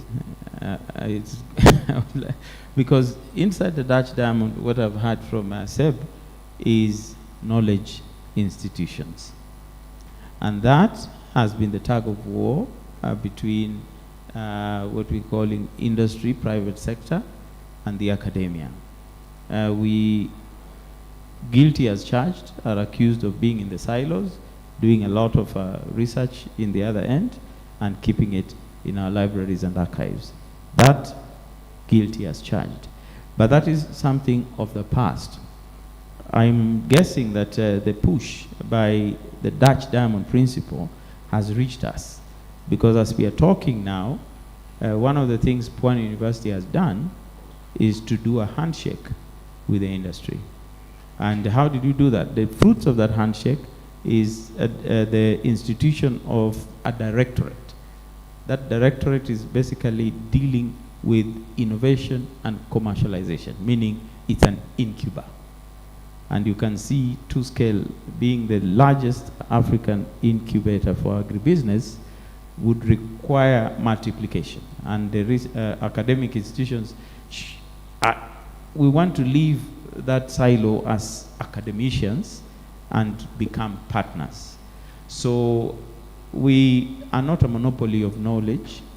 There is so much knowledge, like 2SCALE has developed a curriculum for PPP. That is beautiful. So coming in right now as academic institutions, how do we manage that knowledge? We are experts in something, and what we are expert of is knowledge management. We can package those curriculums, we can certify them. What Meru National Polytechnic is doing is actually perfect, because it is bringing in a curriculum into a certified qualification where we can actually produce people who are competent based on the 2SCALE approach. So what I can say the Pwani University and the academia generally is doing is joining the Dutch diamond, now that I know it. Yeah, we were missing in that cliche, yet you cannot succeed if one partner is out. And I'm so delighted to be part of the 2SCALE family, because essentially as we speak, if I use just one example as I finish, Pwani University and other colleagues like Bob Inc. and SNV, as academia and knowledge managers, we have worked with SMEs now and produced evidence, validated their bioentrepreneur products, like biofertilizers, for example. What we did as academia is to, instead of letting them run and beat their own chest to KBS, Kenya Bureau of Standards, we do the validation. We do the evidence creation, and therefore the publications from the university become policy material and the policy brief documentation, which can help policy as well as help the bioentrepreneurs get certification with Kenya Bureau of Standards. So that is the role of academia, and we are hoping to continue to do that. Thank you. Thank you very much for the insights, and even the handshake is very significant, and we look forward to see how this is going to unfold as we move on. So we go now to the youth, and Doreen, because you lead a team of our youth in a cooperative, and you became quite bold and came up with an idea that enhances the inclusion of young people. I'm sure through that you have learned quite a lot, and you have a lot to share. So today we would want to hear from you how different actors like donors, development actors, and government, how can they ensure that women and youth are meaningfully engaged in agribusiness development initiatives? And perhaps you can just take briefly also explain what cowboarding is, which you represent, as you respond to that. Okay, thank you, Josephine. I wanted to start with cowboarding. For anyone who has not heard about cowboarding, it is an initiative that came by with the partnership between 2SCALE and Meru Dairy Cooperative Union, where I also work as an extension officer. And when we heard of kibbutz, by then it was kibbutz, we came with our name. So that it was kibbutz by then, but we called it cowboarding. And this is whereby farmers get to centrally keep their animals together to reduce the cost of the loss making in dairy practices. And this came about because of the many land subdivisions. So people are left with very little land to be able to cater for their animals or their cows. But when 2 people or 3 people come together, pull the resources together, maybe the land, the know-how, the knowledge, the resources, because that is where many young people are stopped at the start, because now buying a cow worth 150,000 for a young person may not be as easy. But when 2 or 3 people come together, or 5 people come together, then it becomes easy. And maybe also the ones that have cows in their home, they basically bring it to the boarding. They give their little lands for fodder production, and then they also they get an income at every end month. And as one of us has just told us, cowboarding, outside there, I've met Judy, and amesema, basically cowboarding is babysitting your animals. You don't get to deal with the dung. We babysit for you. That is it. That is cowboarding. Talking from a perspective where we got so much support from the government, 2SCALE, and also a partner who is Meru Dairy. One, whatever blocks many youth, just like I've said, is funding, the startup funding. Once there is no funding from the start, there'll be a barrier. Such an initiative would not have come to light if Meru Dairy and 2SCALE didn't come in. The help that we even also got by getting the concepts and the business strategic plans also went a long way. That also can be one way that the actors can come in. Another way may be inclusive policies. The government can make inclusive policies, and also there's a lot of land lying around idle that is untapped. Then maybe the government can issue such lands for incubators such as this to be brought to be birthed. So maybe, because right now, wherever we are leasing land is at a school. And that land would probably be misused by the community or maybe the school board, but it is going to use because while we are using it for the cow boarding, the school is also getting milk. It is getting food through the money the least money that we give them. The parents are no longer paying the feeding program. So it is one way also, if other schools and other youths out there came about with the same concept and they got the lands, maybe this would go a long way in helping the schools, the young people, the women with the folder, and everyone would get something at the end of the day. Thank you. Thank you very much, Doreen. You have brought out several insights about your initiative and how the development and even the government can come in to support those youth initiatives. Definitely, we have had the issue of incubation at the very startup of the idea, and also the policies and also the business support services. And just back to you again, perhaps you can tell us what you think could be done differently with the public-private partnerships to ensure that young people are not only beneficiaries, but also active decision makers in shaping the future of inclusive agribusiness. I think if young people are included from the very startup, they are given the opportunity to be seen, to be at a platform like what 2SCALE and Meru Dairy Partnership did to us, then maybe the implementation, the whole way, they are given a chance to be at the steering wheel, then maybe that would make a difference. And then maybe like what Meru National Polytechnic did with 2SCALE. That is another way, because some young people were able to get skills, technical skills, hands-on skills on dairy farming techniques. Then that is another way they would be helped.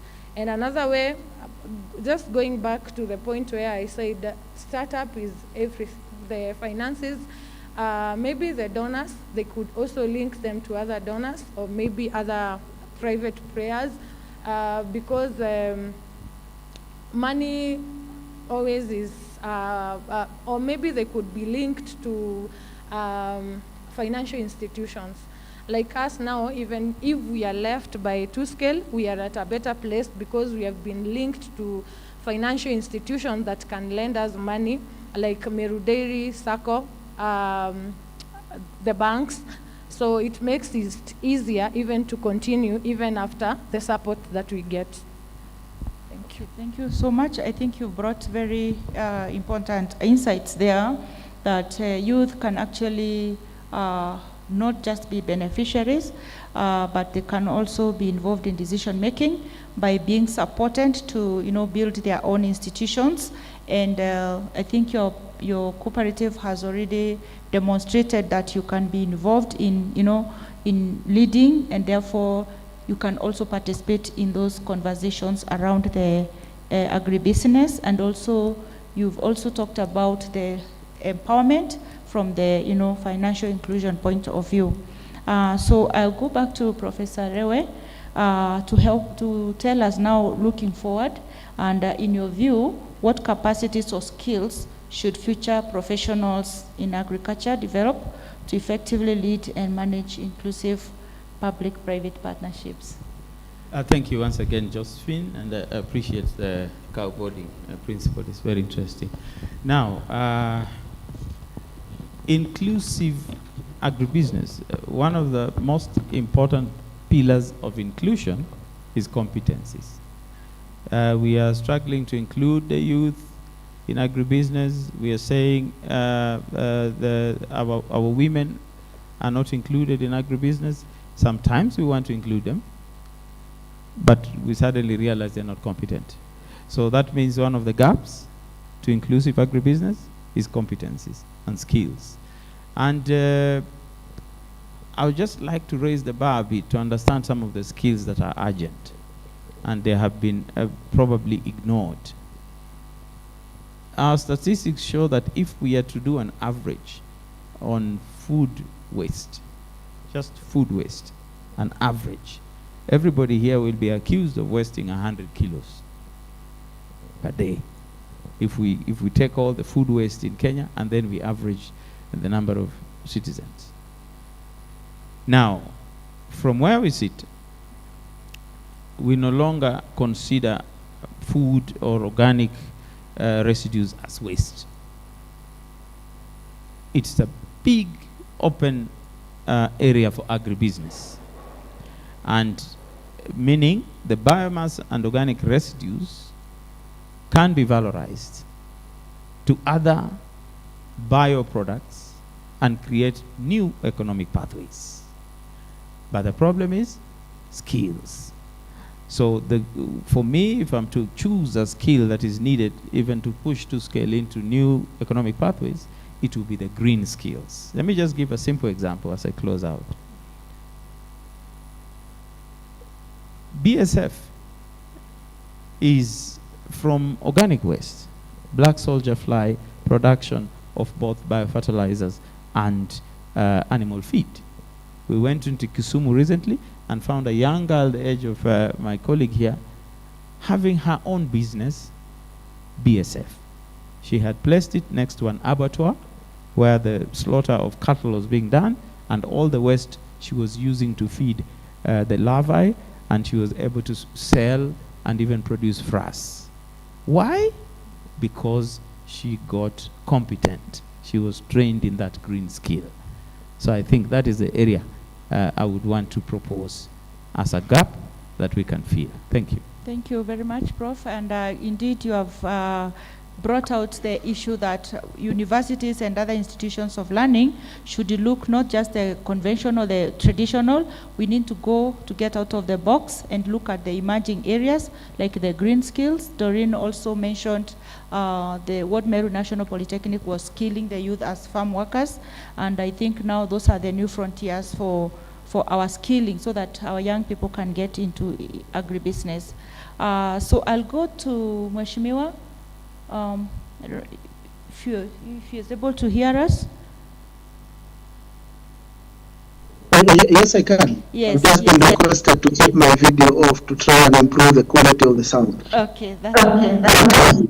Okay, I have a question for you briefly, just in less than 2 minutes, to tell us the policy changes or institutional support that are needed to create a more enabling environment for inclusive agribusiness. Thank you. Maybe just appreciate what Professor said about this collaboration between government, academia, and private sector. I had an opportunity to study in Netherlands, and that collaboration, they popularly refer to it as a triple helix model, which really works towards enhancing innovations. And for the case of Nyeri, for those of you who drink the coffee flavored yogurt, that is an outcome of such a collaboration between the three parties. And obviously the Animal Feed Producers Alliance, which I'm sure is represented in this sitting and will give you more information about what we are doing on fodder. But coming back to what you've asked, I think what we may need to do more as government is, number one, create some level of predictability and try and harmonize, and especially on the area of licensing. One of the biggest complaints we get from the private sector is this issue of multiplicity of fees. You know, today, if Kieni Dairy has to move their products to Nairobi, they will end up paying fees in Nyeri, in Muranga, in Kirinyaga, and even Nairobi, probably even Machakos at some point. And that is making the business environment quite unattractive. And I am aware there are conversations that are ongoing right now on harmonization of some of these licensing at the level of Council of Governors. I'm aware there is actually an act on what we call county uniform licensing and procedures. And once that is fully implemented, I'm sure the environment will be much better. And lastly, on institutions, I think we need to invest more in strengthening our grassroots institutions, and especially the cooperatives. We need to ensure that they have better governance.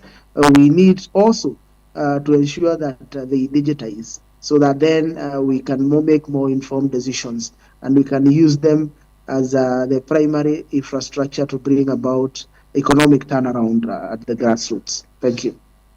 Thank you very much, Mheshimiwa, for bringing that out, the institutional strengthening, and also the fact that the county governments are actually aware of the bottlenecks and proactively working to bring solutions and make the space more enabling for the private sector.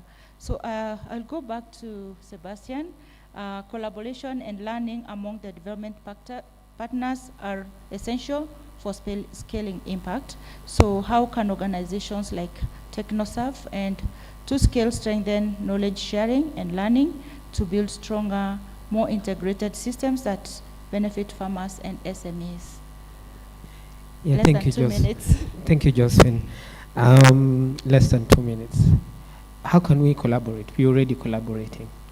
2SCALE actually, in my view, is a concept proved. We proved a concept. We proved a concept of inclusive agribusiness development, the approach, the strategy, the design, the partnership, and so forth. But then it did something more. It gave birth to something else about how we need to look at the agri-food system.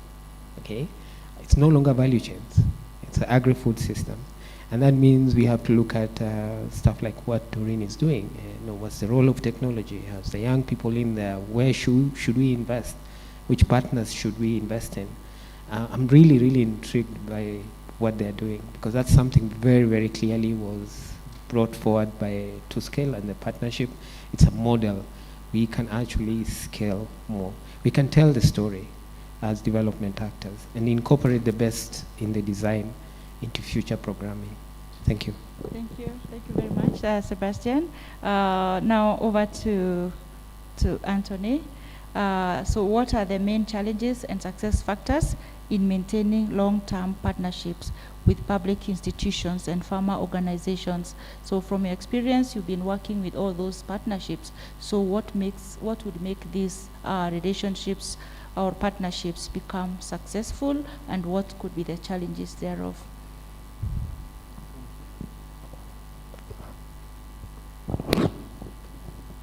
So about the partnerships, so far we are the crusher of 2SCALE. But as for me, the way we have been working, there is that sustainability, because we had to work hand in hand and including all the stakeholders. Yes, there are still some challenges in terms of policies, whereby we need to improve on the policies that are currently on the ground. Like now you've heard about the licenses, whereby county to county. So in terms of market distribution, that's a challenge we are having as a stakeholder with the stakeholders. So we need to have at least we coordinate that to be coordinated. Then the other one is still about the exchange. Let me say about exchange programs. I've heard from quite a number that really we need to have that coordinated. What MRGM is probably having, let us extend the same to other areas and more so about cooperatives. So in the partnership, we need to look in those areas and ensure that at least we have continuity. So let us not share off what we have. We need to share with others. Thank you.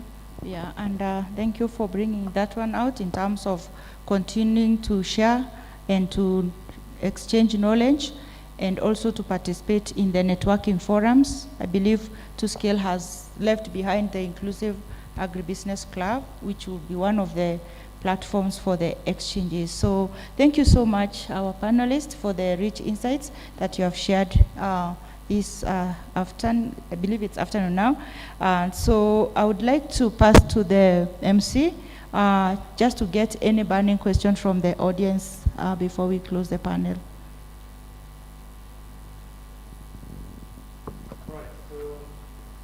That is very burning. Before I even introduced it.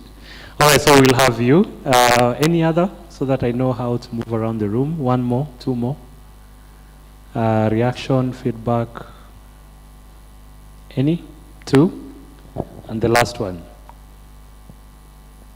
The last one? No? All right. So we speak in bullet points here. Introduce yourself, where you work, where you come from, and then straight to the question. Thank you for this and for the wonderful panel. My name is Christine Karanja from World Food Forum Kenya under AFAO, the Kenya National Chapter Lead. We're there in 60 countries and we look forward to collaborating. We've been included in the knowledge exchange. Quickly, my question goes into the aspect of inclusivity. I wonder whether, in the spirit of leaving no one behind, the persons with disability have been included, because that's a huge bit, and the indigenous persons.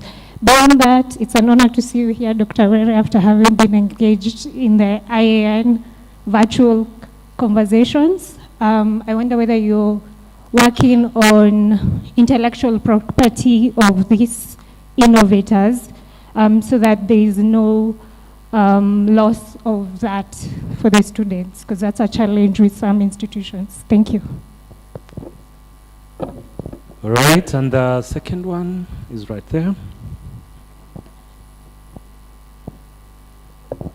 Thank you so much. My name is Ken Mwanda, As Foundation, also doing developmental programs. My question goes to Professor Rewe.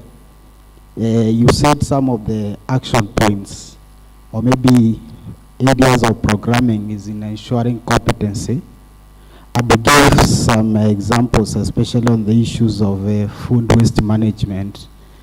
In the academia, have you identified that some of the areas that would be very key for consideration going forward to ensuring competency-based, especially in the food security? Thank you. All right, back to you. Professor Rewe, you can answer the two questions about the IPR and the other question from the gentleman from AFSI.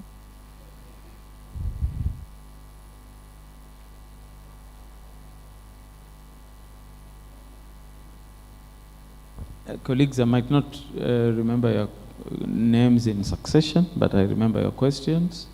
The issue of inclusivity of the PWDs is so essential. I don't know if that is the politically correct name nowadays, PWDs. And we are struggling with that.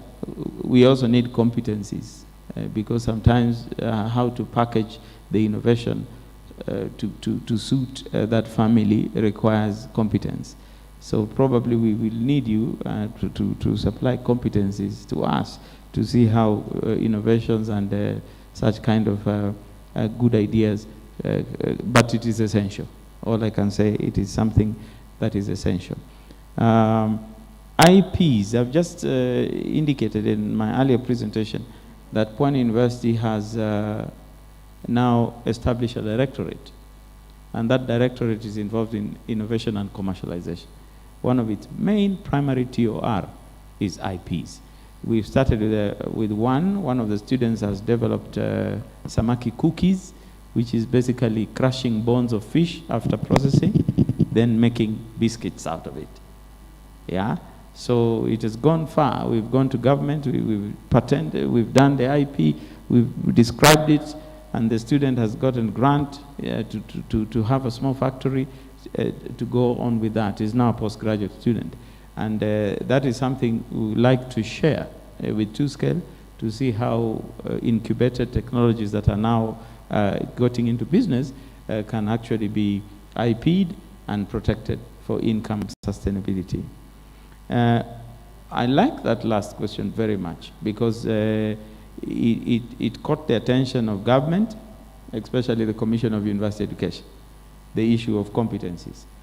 Right now, all universities, and my colleagues are here, they can testify, we have committees that are supposed to capacity build these old guard lecturers like us, who in the old school, we were trained to lecture. And the competency-based education in universities was not actually being administered. But now the committees are supposed to retool the lecturers so that we can execute the competency-based education that the government has launched. So in that regard, Pwani University has taken some kind of an advantageous lead by working with the Commission of University Education, especially in the area of the bioeconomy, where the green skills come in. You'd probably see this label here written BioKE. BioKE is a European Union funded project under the Erasmus Plus program. And it's a national bioeconomy education and policy framework development project. And the two of the institutions inside the BioKE project is Commission for University Education and NACOSTI, which is the National Commission for Science and Technology. And the others are industry partners and some other universities. What is our aim, my brother? Is to develop competency-based curriculum for green skills. And it is going to be so inclusive because we've just started this October, but it's going to, education is everybody's business. It's not the university's business, it's everybody's business. Especially if you want to know the gaps, what to teach, you go to the consumers of education, which is the industry, by entrepreneurs. So we'll be mapping them and interviewing them and getting skills gaps so that we can begin to develop a competency-based curriculum for some green skills in the bioeconomy sector. So it's going to be, of course, a unit in bioeconomy, and we are hoping it can start as a short course, then it can be a core course in a degree program, and eventually become a master's program. But the intention is to make sure we align that curriculum with the CUE standards of competency-based education. Thank you very much. Thank you. Just to add on the question of the people with disability from Christine, 2SCALE actually approaches about inclusion, everyone getting included, and in the modules of the 2SCALE inclusive agribusiness approach, you realize that during the the co-creation process, you make sure that everyone is on board in the co-creation to ensure that the needs of each social or group is actually captured in the inclusion. So yes, it is usually part and parcel of inclusion. I don't know if anyone else from the panel would want to respond to the questions. Just a minute.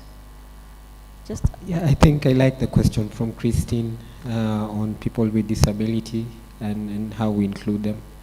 At TechnoServe, we've been very conscious about this to the point that sometimes we create activities or projects specifically targeting people with disabilities and even more so women with disabilities.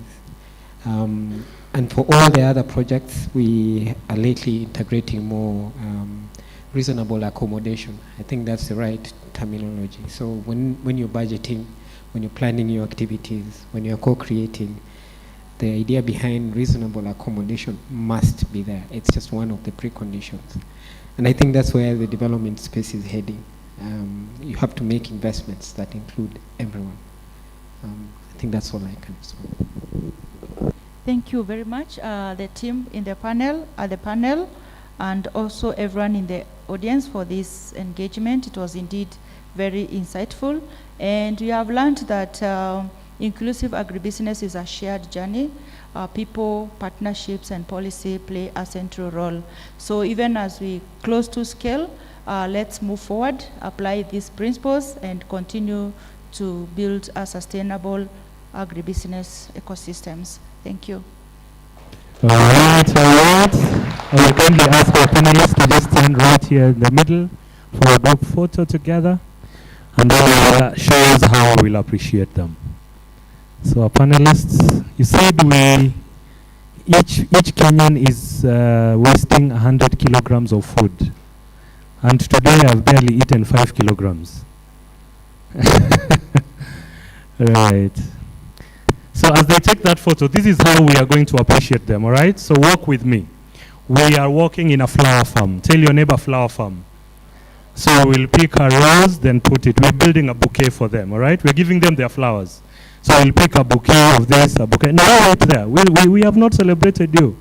My panelists, just remain on stage for a second. So walk with me in that flower farm, then you pick the bouquet. I will tell us the kind of flowers, then we look at them, and then we give it to them. Is that all right? All right, so close your eyes. I want you to walk with me. So you're walking with me on this highland. It's lush and green, and you just found yourself in a very nice flower farm. All of them are summer flowers. So you've seen a nice rose. So pick that rose. You guys are not picking. Then you've seen another red rose. Pick that red rose. Amazing. Oh, that is a beautiful sunflower. Pick that sunflower. I love that chrysanthemum. Pick that chrysanthemum. Very nice. Now add a few more roses. 1, 2, 3, and the last one, 4. And then you've seen a beautiful tree that has a very nice flower. Pick it up. There you go. Now put it in your bouquet. Have you looked at your bouquet? Now open your eyes. Look at your bouquet. Isn't it looking lovely? Now add a few gypsophilas. You want to have very nice fillers in them. So take 1, 2, 3, and then the flowers looking nice. Now give them their flowers. There you go. Now you guys should be receiving the flowers. You're also giving us the flowers. Aya, give them the flowers. There we go. Give them a round of applause. Thank you so much, Josephine. Together with the other panelists, you've done a fantastic, fantastic job. We really appreciate. So just before we go to the next bit, that is to just hear from the horse's mouth, to hear from the beneficiaries direct. Please allow me to recognize a few partners who have been able to work with 2SCALE. We have people we call the business champions and business support services providers. Are they here? Business support services and business champions. David Osamba. Is David here? Yeah, David is here. David works for Nyabon Enterprises Policy Market Options. Let's give a round of applause to him. We also have some key partners like APNI team. That is Dr. Samuel Njoroge. Is he here? Dr. Njoroge, Samuel, there we go. We also have Dr. Esther Mugi. Dr. Esther Mugi, are you here? She's probably just stepped out. And Dr. Ivan Adolwa, are you here? Dr. Adolwa is also probably around. But let's just celebrate them in absentia. Let's give a round of applause.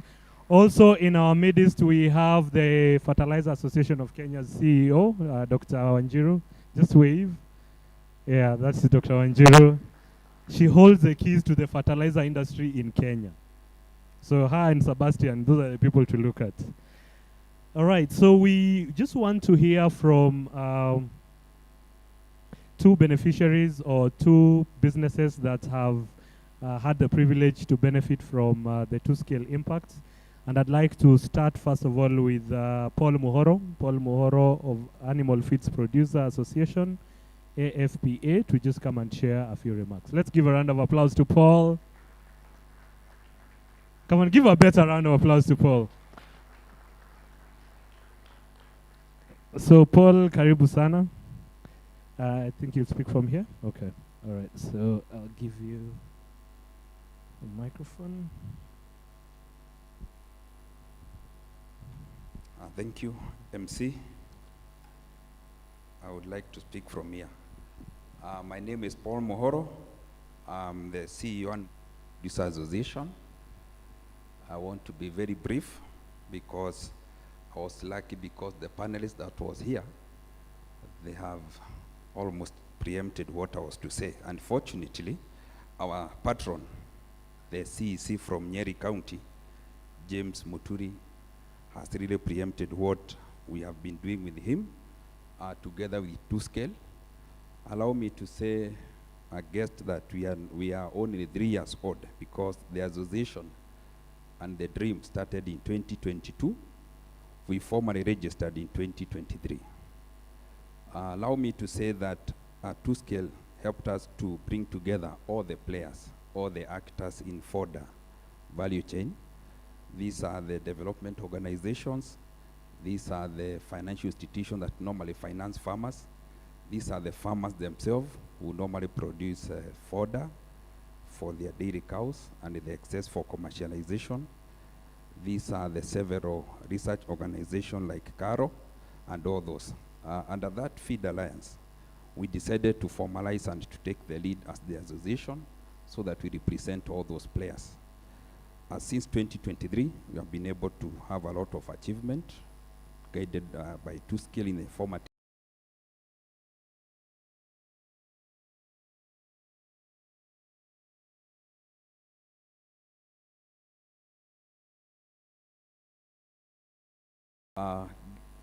invited guest, allow me to say that our mandate for us as an association or the Feed Alliance, we normally focus on matters of fodder. That is, we normally look at fodder establishment, those players who normally supply with the certified seed, those players who provide farmers with the fertilizer. I'm happy to hear the representative from Fertilizer Association are here with us. We also look at fodder field management, that farmers need to grow that fodder to meet the quality standard for the dairy sector. We also look at fodder preservation with our partners, that is harvesting the modern technology of preserving feed for a longer time. We also look at fodder utilization, that farmers need to be taught on how to feed their cows for proper utilization of the feed. And most importantly for us as an association is fodder commercialization. Whatever the farmer is not able to make use of, we as an association for our own sustainability, we commercialize that fodder at a commission for us an association. As we join this meeting, we have been working strongly with the 2SCALE to ensure that that mandate that we have just mentioned are really met. Of importance, and we need to thank them for this, when we were training our farmers through our partners, we normally hold an agribusiness show. The first one we had together with them in 2023, we had another one in 2024, another one in 2025. The first one, they really financed us in terms of mobilizing our farmers and everything. But for the second one and third one, they really supported us with our partners to finance the entire agribusiness show, which is a major area for farmers to learn about modern technologies, how to preserve feed, and also how to do farming as a business. And this year, and also next year, we'll continue to do that. Our guests allow us to say that we are working strongly with the 4 counties, that is Nyeri County, Nyandarua, Baringo, and also Laikipia on matters of fodder. These are the initiatives that we started with 2SCALE, and we are going to continue with them.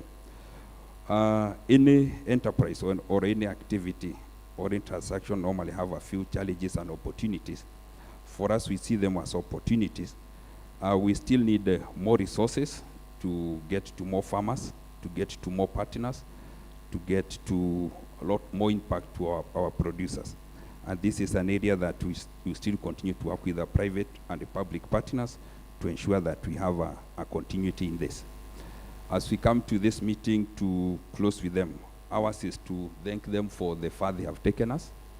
We have been working so closely with the entire team. I can see my friend there, Elliot, the 2 Patricks, I can see them here, and also Ruth and all the other staff from 2SCALE. They have wonderfully left us with a lot of impact, with a lot of skills that we intend to continue to work with the partners.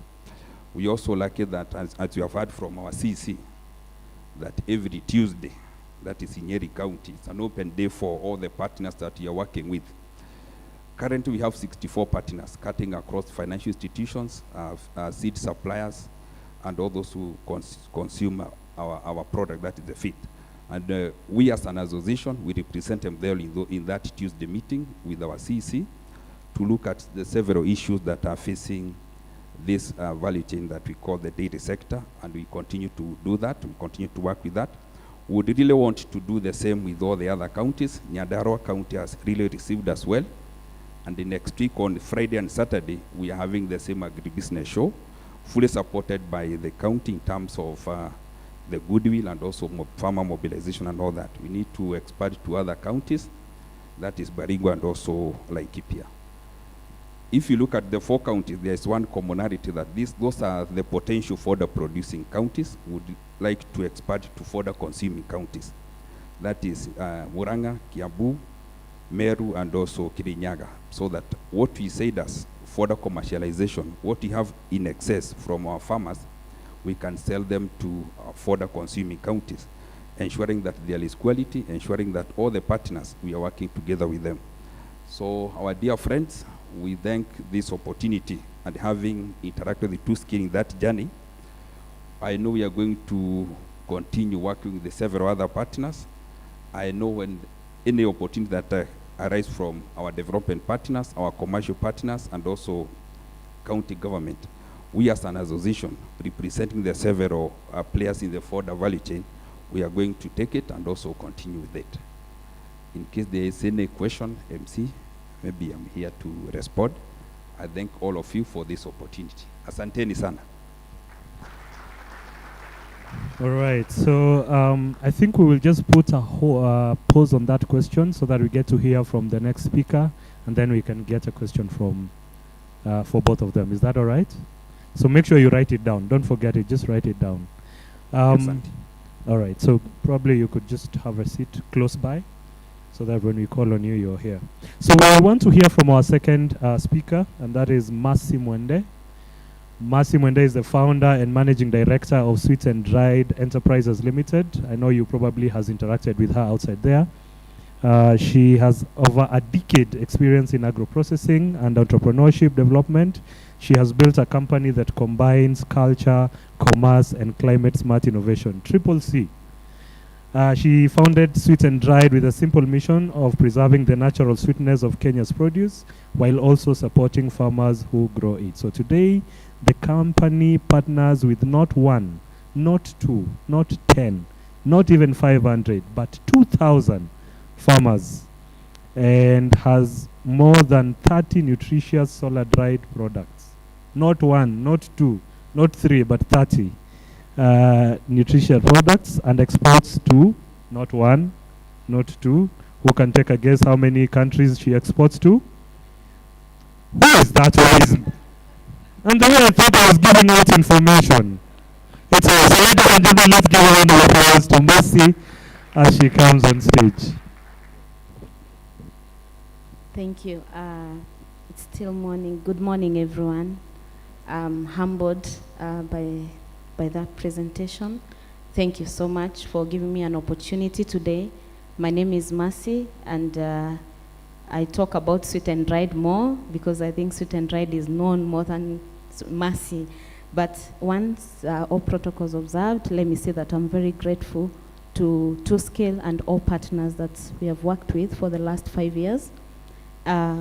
It has been a journey for us, and all that the MC is talking about, I just want you to remember that in the year 2019, before 2SCALE, just whatever he has said, combine it with the fact that in the year 2019, Sweet and Dried was making monthly sales of 50,000 Kenya shillings.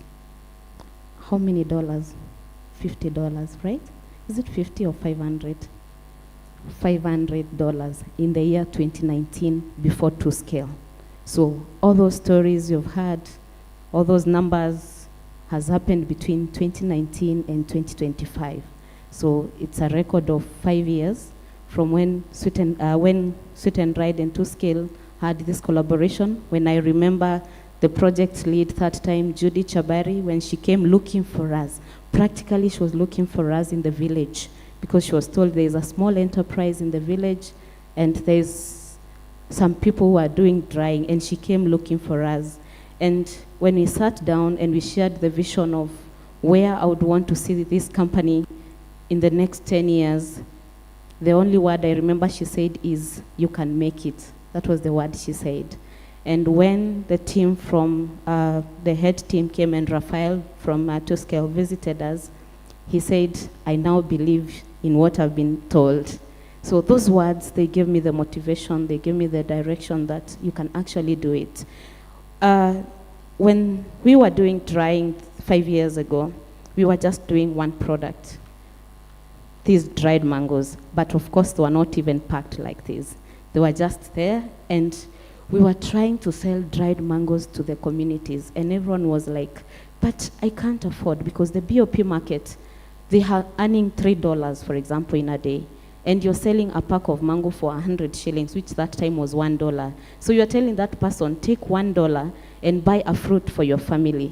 And they are thinking, I have food, I have school, I have all these things.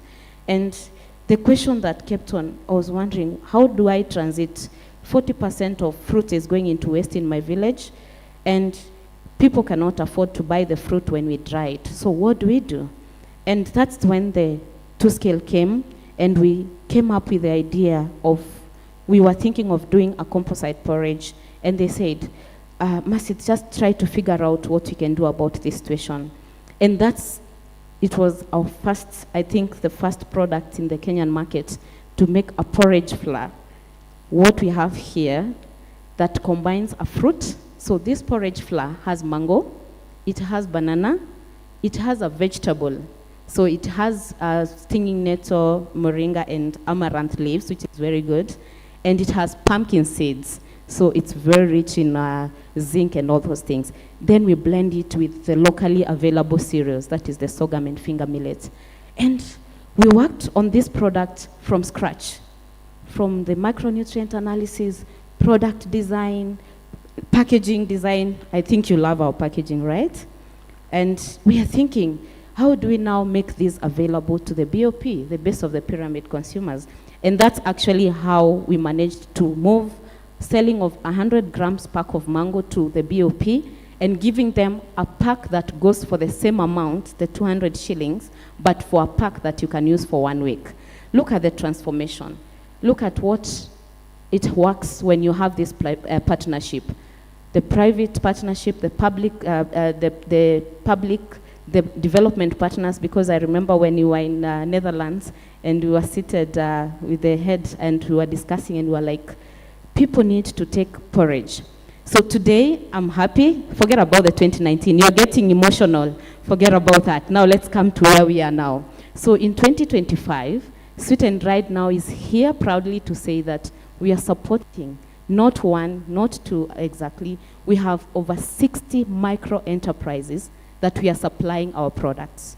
And they distribute to the BOP consumers, and average monthly we are reaching close to 5,000 to 10,000 consumers who are buying our products. So you'll not find our products in the supermarkets, by the way, but you'll find it to your neighborhood. Just try to find out from us, our website, who is near where you live, and we'll make sure that you get our products. We are supporting women, working with over 100 women who are distributing our products. And for me, it's just to say thank you so much to 2SCALE, the partners, everybody. We can now hold other businesses, other young women businesses. There are 100 women that I work with. When they distribute our products, I'm happy. I don't need to have the name there, but when it's on the ground and impacting lives, I'm happy. So thank you so much. I just came to say that this is just one of a kind of project. And if we are going to have like this and hold others' hands, then we'll be able to succeed. I really appreciate and make sure that when you're passing, we have, I'm seeing someone there, we brought Christmas gift, so make sure each of you gets a pack of our dried mango. We are not, it's complimentary, so don't worry, but not the big pack. As you enjoy it, and if you need the big pack for your holidays, when you're traveling, for your children, you'll find us out there. Otherwise, thank you so much, and we are really humbled. All right. Come on, I mean, isn't this inspiring? But you did not tell us what you brought for us, like a small pack of animal feed, so that... Anyway, just kidding. Do you have any reactions, any question, feedback, anything to these two great entrepreneurs? Yeah, that's a very beautiful reaction. You're celebrating them, yeah? But now, any question? You have one? Okay, there's one here. Any other? We have second prof there. And the last one, great. So I'll start with you here. Thank you very much, everyone. My name is Dr. Godian Gwademba. I work as a food systems expert at Veltunga Hilfe. I have a question to my two colleagues, and this is basically to do with startup businesses. Because I very well know that a startup business can start so well, seem to be breaking even and seem to be doing well, but over time you realize challenges such as adaptability comes in, challenges such as scalability, challenges such as keeping the team together so that you retain those talented team members, and even having your products validated by the market. So probably you could tell us, how do you plan to ensure that these challenges, they may not be pronounced today, but probably in the future they may become more pronounced. So probably you could tell us how you probably plan to overcome these challenges. All right, I'll come to you so that I go to Prof. So my name is Douglas Omugunda. I am a farmer, youth farmer from Muranga. And my question is specifically how can smallholders, farmers like us, join your supply chain and benefit from the sweet and dried and 2SCALE partnership? My other question is to the animal feed, is how can animal feed producers partner with small-scale farmers like us to use the byproducts from the fruits and vegetables to make nutritious and affordable ingredients in livestock feed, because the highest cost of animals is the feed, and ideally reducing that cost would be of great benefit to small-scale farmers like us. Thank you. Great. Prof. Okay. Yeah. Thank you, MCM. I'll start by sharing my pain, then I ask the question. Whenever a project ends, some of the SMEs we support collapse. I don't know if you're at the level of SMEs or you're a little bit higher, but painfully, we have experienced that kind of cyclic situation where you have SMEs perpetually depending on project support. Now, the intention of 2SCALE, from the DNA of 2SCALE as I listen, is that you are being pushed like an aeroplane, and when you take off, they stay at the airport as you go to another country, meaning you should not need the project. How will you continue without 2SCALE? And for just my own satisfaction, without collapsing. Thank you. All right, question about sustainability. I think we go ahead, just respond to those three. We'll start with, I think we'll start with you, Marcy. I think there were questions around how can one, Wamugunda asked about how can he can be part of your network. So start from there. Yeah, okay. Thank you. Thank you for the questions. One, I would say that I think I want to connect, in fact, what Prof. you've asked, so that we can use it to respond to the other questions. One is, one thing I appreciate about 2SCALE, the model of how these projects worked for us, is because they came in and they supported our ideas. They did not bring their idea. And I think that's why many businesses fail in partnership, because a partner will come and say, I want to support, for example, passion fruit. Then you go to a business that is doing avocado. So because this person, the avocado person, wants to get the money for the passion fruit, they become a passion fruit farmer, or I mean processor or business. So when the project ends, because it was not their vision, they end up dying. What is so unique about how we collaborated with 2SCALE is because they found us drying, they found us with a vision of having these products in the market, and they supported product development aligned to our goals, not their goals. And I would say, looking at that now, is we have grown our product portfolio. You've heard us mention that we had only like 3 or 4 products, and now we are processing 30 products. Number 2 on that is the business model that you choose. So for us as a company, we have 3 models. We do produce and sell in bulk. So we have other companies who actually buy our product as a raw material for the other products. We have other companies who buy the product when it's in bulk, not packaged in 25 kg bags. So they get cassava flour, pumpkin flour, because we dry all that, sweet potato, all that in bulk. And of late now we have introduced the herbs, the chamomile, hibiscus, lemongrass, but we sell it in bulk.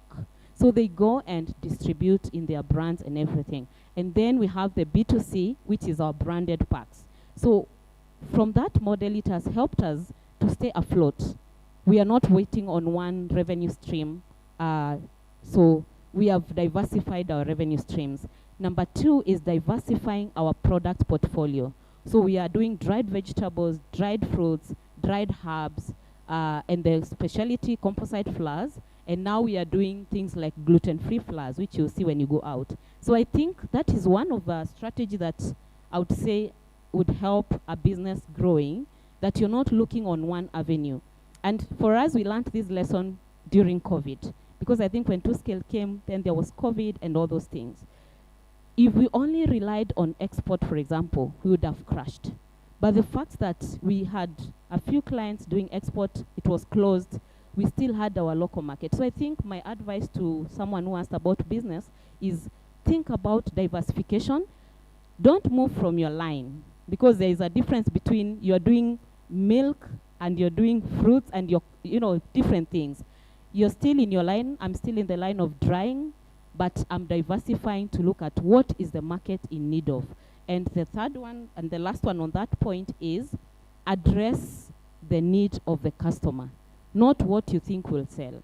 So like us, when customers said, Mercy, I think I've taken porridge for long, so what do I take? I don't want porridge anymore. I want to be slimmer. I don't want to be big. That's why we have our herbal teas. So listen to the customer. That way your business will be sustainable. And then the one who asked about how can the farmers join us, mostly we buy produce all the way from Mumias, from Homa Bay. It just needs to align with what product we are sourcing. We normally, 2SCALE has taught us to work with clusters. So if an area has a cluster that is good for a certain product, because we don't limit ourselves to Mount Kenya zone, if there's a product that can grow in your area and you are a sufficient cluster, then we are able to think about it. But I'm not promising, but I'm saying it's a potential for partnership. Yeah, I think I've answered the 3 questions all aligned. Thank you. Thank you.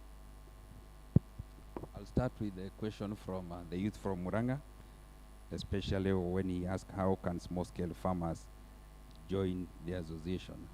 I did indicate that we are working currently with the 4 producer counties, that is Nyeri, Laikipia, Nyandarua, and also Barigo. These are blessed with a vast land. They're able to produce enough fodder, that is Lucerne, Desmodium, maize germ, and all that. I did indicate that we are targeting the 4 consuming counties, that is Muranga, Kiambu, Kirinyaga, and also Meru. So how can the youth now join us in this? One of our mandate is commercialization of feed. After confirming that the quality is there, we work with the producer cooperatives, and I understand they have also young people who can be used in distribution of those fodder materials. So for us, our mandate is fodder distribution. It's a major opportunity for that. The second opportunity now for the producer counties is in terms of farmers, young people preparing training farmers on how to conserve fodder and all that. So that's an opportunity for young people. You are so free to join us. The other 2 questions were from the academia part of it, and I like the example from the professor there, that the role of 2SCALE was to take you to the airport and see you off. Indeed, that is it, because they have left us with the soft skills, not the brick and mortar, because during our journey, the 2.5 years, we first of all came up with the first strategic plan that we highlighted on things that we need to do.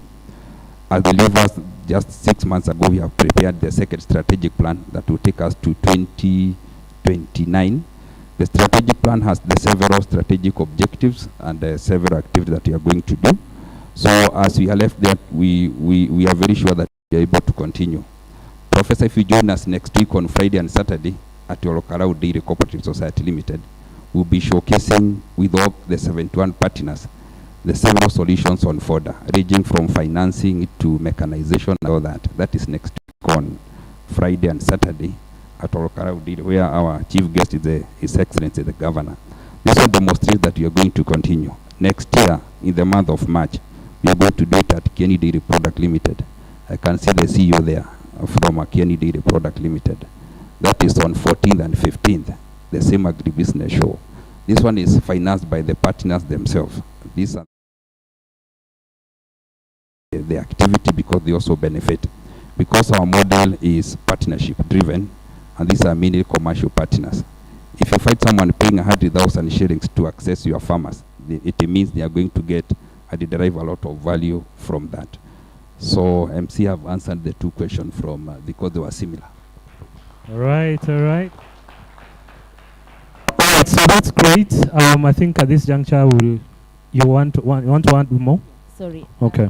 I think there's one question we missed, the one about starting a small business. I think someone asked about it here. Yeah. For me, what I would say is you have to be there. Know your business.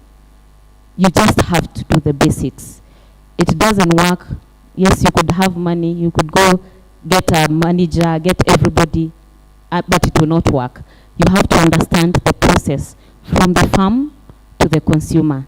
That way, when your business grows, then you can say, now I can start releasing some things because you understand. That way, if a farmer calls you and tells you that your people did not come for produce, you understand what they mean. So for me, my one advice is for you to run a small, successful business, you have to be there, you have to see it grow because that's your baby. Thank you. All right, that's your baby. Let's give a round of applause to them. Good job. Thank you so much. Please have your seats. So we are now going into the meat of the matter, the reason why we are here today, and that is to do the handover from 2SCALE now to the other partners, the national actors who will be supporting it from there. But just before we start that, please let's turn our attentions to the screen for a brief video, the handover video.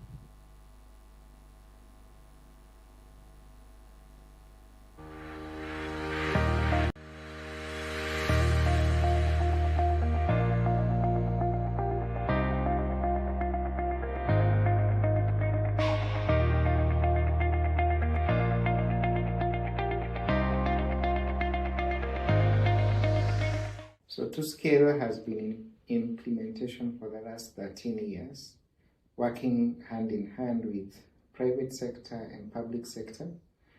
And we have therefore built a wealth of experience working in different sectors in Kenya. And as we come to an end, having been fueled by strong partnerships, we felt that it is necessary to have this approach being clearly understood by a local partner and being able to roll it over in the implementation of development projects, because we find that public-private partnerships have strong capability to create sustainable and impactful outcomes in the work that we've been doing. And what we thought was important is to ensure that there is a partner in each country that is able to carry over this work and understand clearly the critical elements of ensuring partnerships are working. And therefore, it was important for a partner who understood the approach, and we did all we could to prepare the national partners that we are working with to reach the level of confidence that we can hand over this work to them. So we identified two partners, that is Kenya National Farmers Federation and SPAD Africa, who have both a national reach and also very strong understanding of the agribusiness scenario in Kenya. And they have been useful in helping us to curate what 2SCALE is about and how to carry it over in the coming years. So we go back, a few years with 2SCALE. We jointly supported a youth convention here at KENAF, and we have started to learn about what 2SCALE was all about. And we realized as KENAF that the principles that guided 2SCALE's work are principles that are really key to KENAF and what we do, key also to our core mandate. These are things like bringing people together, inclusivity. These are issues to do with governance, the agribusiness. Our role in sustaining and implementing the 2SCALE's inclusive agribusiness approaches after the project funding is over.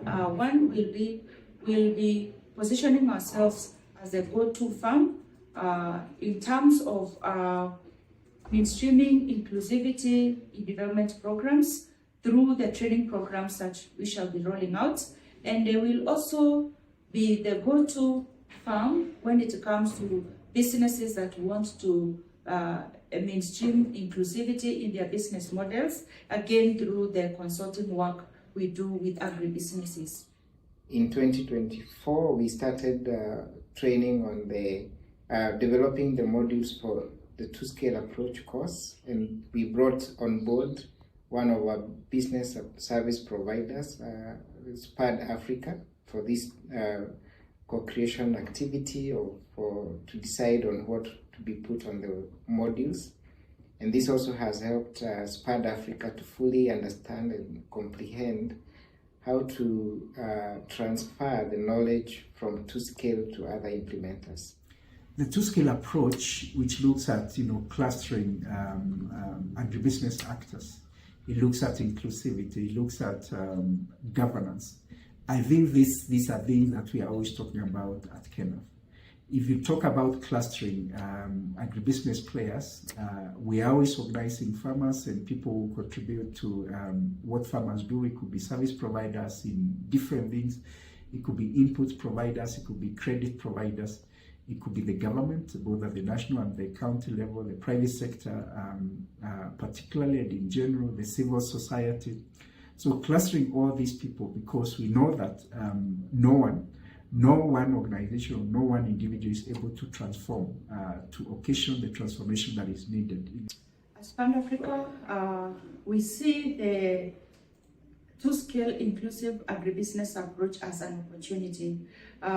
We have sat down as a company and we have reflected on the whole model and also the experiences and the opportunities we saw during the knowledge sharing workshops, and we have seen that it is a product that we can actually package and be able to sell to the other actors, and we are going to unpack it and have different product offerings for different segments. So we look at the development organizations and look at how can we sell this product as a training product to our development organizations, trying to help them and their staff to be able to implement inclusive agribusiness models in their programs. So we are confident that Kenya National Farmers Federation and SPAD Africa are prepared and fully ready to take over the 2SCALE approach, not just the modules, but also the championing of the inclusive agribusiness platform.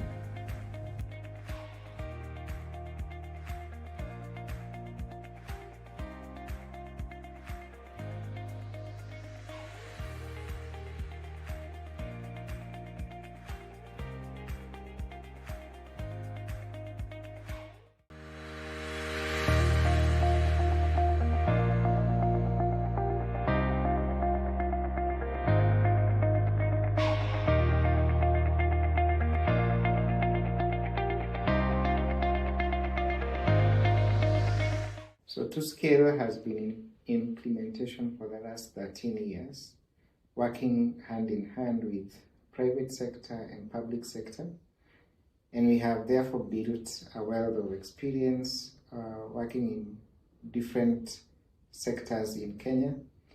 And as we come to an end, having been fueled by strong partnerships, we felt that it is necessary to have this approach being clearly understood by a local partner and being able to roll it over in the implementation of development projects, because we find that public-private partnerships have strong capability to create sustainable and impactful outcomes in the work that we've been doing. And what we thought was important is to ensure that there is a partner in each country that is able to carry over this work and understand clearly the critical elements of ensuring partnerships are working.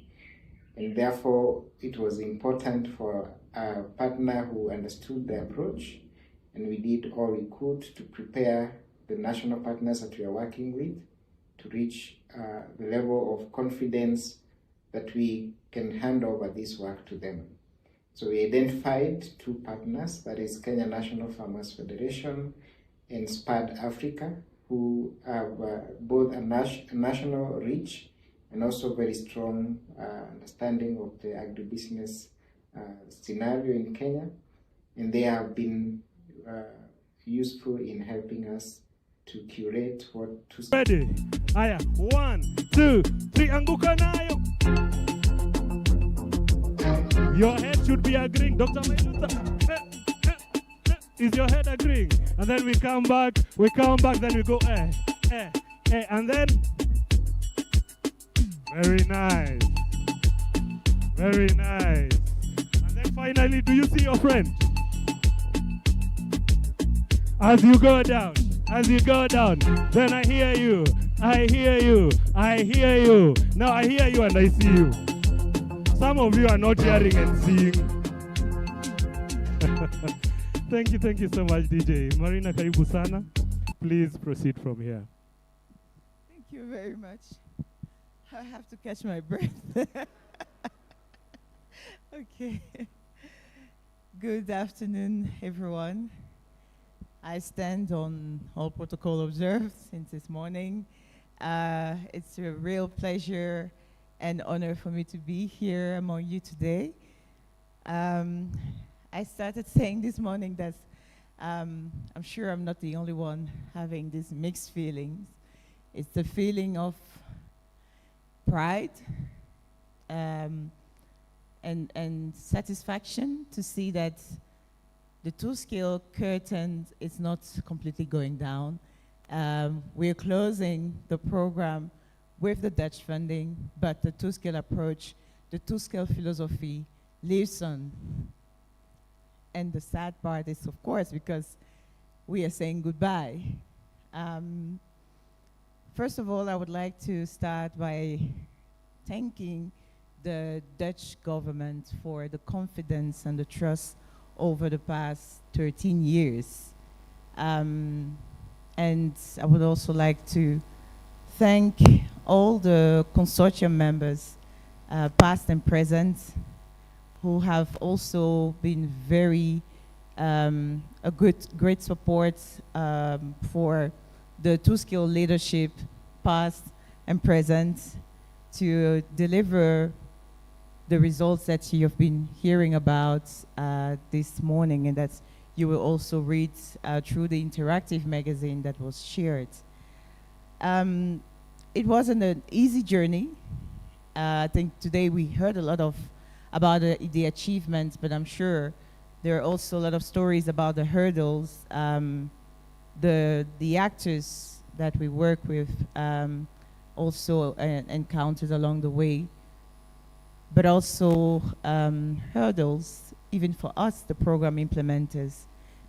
Some of the speakers mentioned also the COVID-19 pandemic, which the 2SCALE Phase 2 also went through. But what I think we can say and conclude is that everyone showed really a great sense of resilience throughout even these difficult times. Resilience and commitment to what we agreed to do together. And I was very also proud to hear Mercy say, talk about the way she has worked with 2SCALE, and that's the way we actually work with all the business champions in 2SCALE, all the actors.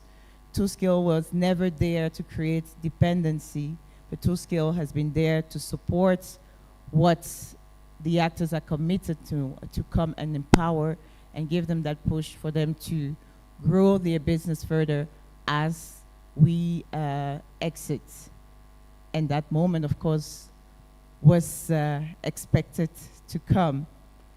But I think the fact that we identified, actually, it happened naturally in most of the countries, and also including Kenya. The national partners that were finally the one that are taking over the 2SCALE approach. It just happened through the network activities that we kicked off 2 years ago, when we said we work with different actors within these PPPs, but these actors are all from smallholder farmers to MSMEs and other actors in the ecosystem. They are all also doing business, and partnerships also only can come through network. And we created these platforms, inclusive agribusiness clubs. And I think it's through that interaction that KENAF and SPART became clearly our go-to partners to take over the 2SCALE approach. And I think they have done terrific work within a period of a year to be trained and to also train on the able to train on the 2SCALE approach. It's just really amazing, because normally that's the type of work that you will expect to be to have at least two to 3 years to be sure that the partners taking over understands the approach, understands the tools, are well equipped to take it over. But they did this in less than a year, and I think that deserves a big hand. No, that is soft. Give them a big hand.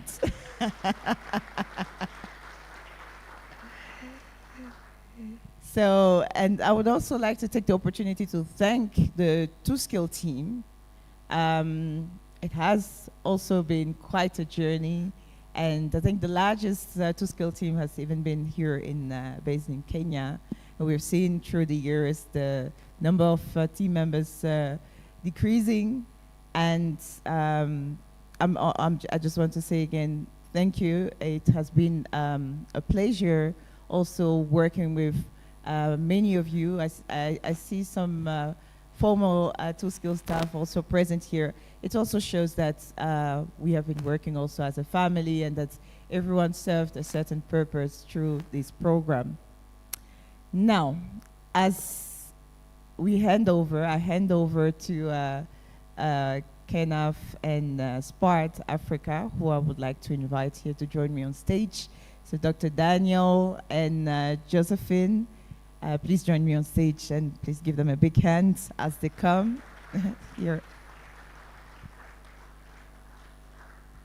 I think you are giving a very heavy task if you are taking over the 2SCALE approach to continuing advancing inclusive agribusiness agenda in Kenya.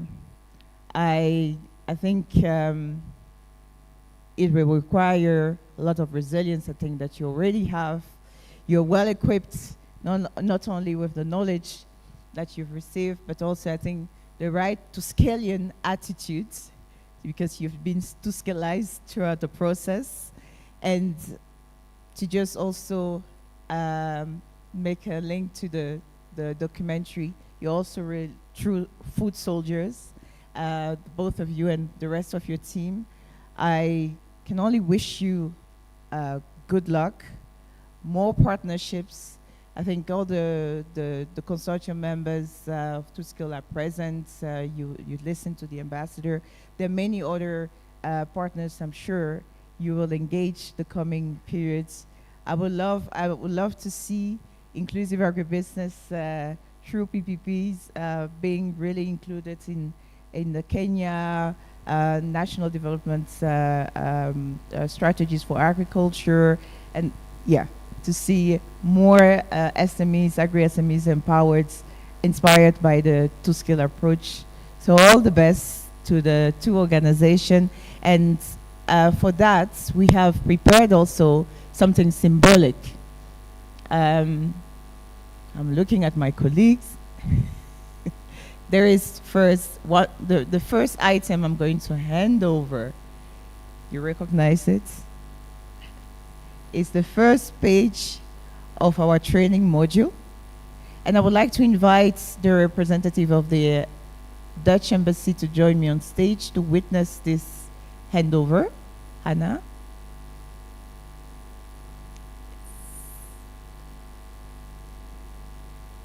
Actually, we're going to surround you. Yeah, and she's going to stand there. She can just hold it. Maybe for the picture. Thank you.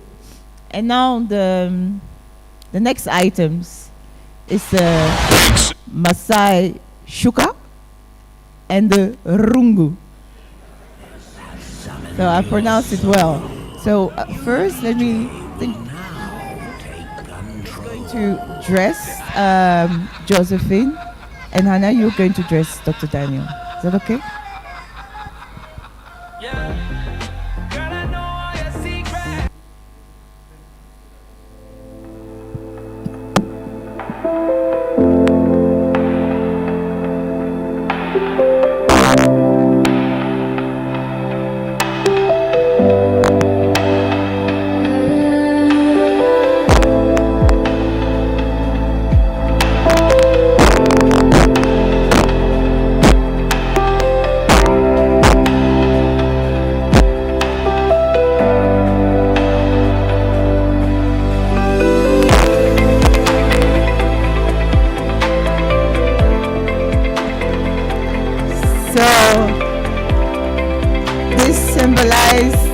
Clothing worn by the elders and the royal. It symbolizes also, let's say, the one that holds the wisdom, the guy that will give guidances, and the leadership above all of this. So I think you embody everything I just said. I'm sure you're going to be great inclusive leaders, and that you will continue driving inclusive agribusiness agenda in Kenya for more food secure Kenya. Thank you very much. Please give them a round of applause, and maybe you want to say a few words. As they say a few words, because they are dressed like the Kenyans that they are. DJ, could you get a Maasai song? No, I have to do it. I've just seen them and then it got into my heart. Just get a Maasai song on standby.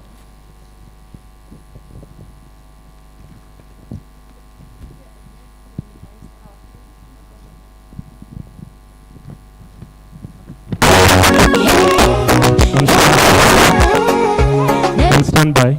Okay. I was anticipating this moment, so I prepared myself because I knew I might be a bit, so I said, let me have it written down. So allow me to read. So thank you very much for this honor, and on behalf of SPAD Africa, I'm deeply grateful to 2SCALE for trusting us with this important symbol, a mark of partnership, learning, and shared commitment to inclusive agribusiness in Kenya. SPAD Africa has had the privilege of working with the 2SCALE since 2021. Through this journey, we have learned, both in practice and through capacity building, how inclusive agribusiness approaches can transform enterprises and communities alike.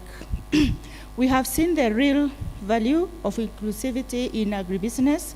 It helps business scale up by strengthening supply chains, bringing in smallholder farmers, women, youth, and micro-enterprises, and in doing so, crowding in other actors across the ecosystem while reaching base of the pyramid market sustainably. We've also seen that inclusive approaches build stronger and more resilient market systems anchored in public-private partnerships, business leadership, and agricultural clusters, ABC clusters, that continue to thrive long after their support ends. Importantly, these approaches offer a strategy for embedding compliance and standards throughout the value chain, something rarely achievable in fragmented systems. In short, inclusivity delivers both business and social impact, ensuring that growth benefits not only enterprises, but also smallholder farmers, youth, women, micro-entrepreneurs, and low-income consumers. As we receive this token today, we also receive the responsibility to carry forward these principles, ensuring that the 2SCALE legacy continues to inspire how we design and support agribusiness across Kenya and the region. Going forward, SPAD Africa will continue to embed these inclusive approaches in our work. First, as part of our service offering to development organizations and programs that seek to integrate inclusive approaches in their work, we will continue supporting businesses to rethink and refine their business models to become more inclusive, sustainable, and impactful. We shall also continue to work closely with KENAF to grow and strengthen the Inclusive Agribusiness Club, that is the platform for inclusive agribusiness, and beyond, to support and actively participate in the growth of the Pan-African Inclusive Agribusiness Club, connecting local practice to continental learning and collaboration.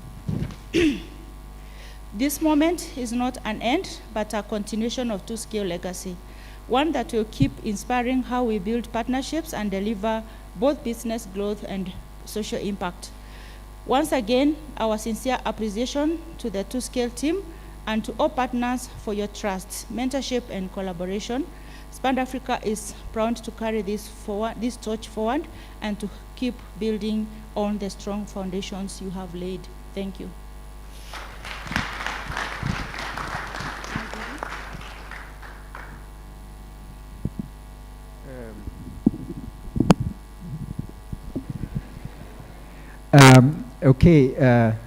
Good afternoon, everyone. My name is Mwenda Tomailoda. I'm the CEO of Kenya National Farmers Federation. It's an honor. I had some written notes on my phone, but I think I got a bit emotional. The last time I did something like this is when I was getting married many years ago. The Embassy of the Kingdom of Netherlands, the program director, my friend Marina Diborma, consortium partners, all partners that are gathered here today, my colleagues. I have 4 colleagues from KENAF. I also do have a lot of KENAF members here. I can see INAPCO, Farmers Cooperative Society from Yasingishu County, a very proud KENAF member, Meru Dairy Union from Meru County, the Feed and Fund Alliance, Mohoro, so a member of KENAF, MRGM, Rice Growers, a member of KENAF. I can see Tay, Naturelok, I saw Tay. So I'm happy really to be here to take up this baby.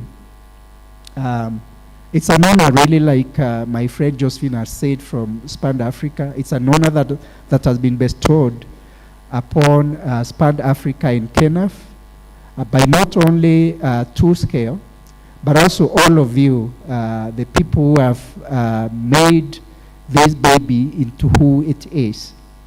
The work that you've done over the past 13 years and this transfer is testament to the wonderful work that has been supported by the government of Netherlands and the people of Netherlands and the taxpayers from Netherlands.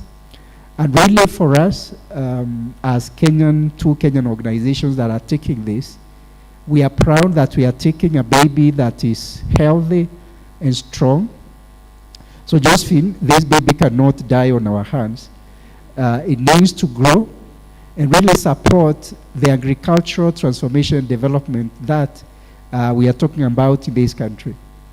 It's unfortunate the PS, MSMEs, who was to be our chief guest, is not here, because when you look at the bottom-up economic transformation agenda by the current government, it has 5 pillars. The first pillar is on agricultural transformation and inclusivity. That is pillar number 1. Pillar number 2 is on transformation of MSMEs. MSMEs like Sweet and Dry. You know, very proud to see what Mwende has and to say about 2SCALE came to us and they supported us to do what we do best. They did not come to us and tell us, start producing beans or start, producing maize. So it's unfortunate the PS is not here, because actually the first 2 key pillars in the bottom-up economic transformation agenda speak to what 2SCALE is all about. It's about inclusivity. Pillar number 1 is agricultural transformation and inclusivity. It's about empowerment. Like Mwende has been empowered, like Mohoro is doing with the Feed and Fund Alliance. It's about sustainability. And that, Josephine, that is what we are supposed to do. We are supposed to ensure that this platform, which is now hosted at the Kenya National Farmers Federation, that it survives, it thrives, and grows and supports these 2 first pillars of the bottom-up economic transformation agenda.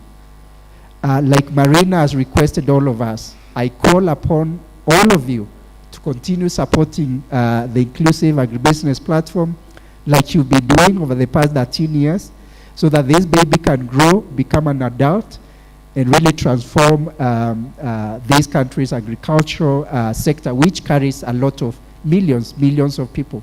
Because honestly, if you transform the life of the lives of Kenyan farmers, then you have transformed this country. Finally, let me also say this. Farmers are not poor. Farmers are not victims. No one should ever look at farmers that way.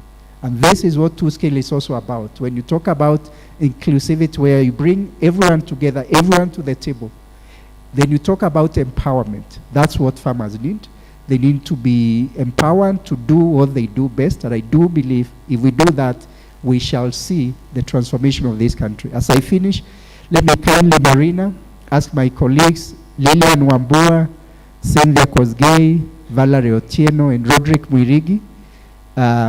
I hope they are still here. These are the people who are really championing the Secretariat of the Inclusive Agribusiness Platform at KENAF. Thank you very much. Are we done with the picture? Yeah? The photographer? We are good on photos? All right. Yes. No, now before you leave, Mwenda, now I don't know whether this dance will remind you. No, you're here. You're part of us now. I don't know whether this will also remind you about your wedding. But DJ, give us that Maasai song. So the move will be very easy. We'll just, and then you with your rungu. You guys with the rungu. How we doing? Yeah, eyes without the microphone. Let me see. Let's try it to the right and then left and then right and then left. Very good. DJ, give us the song.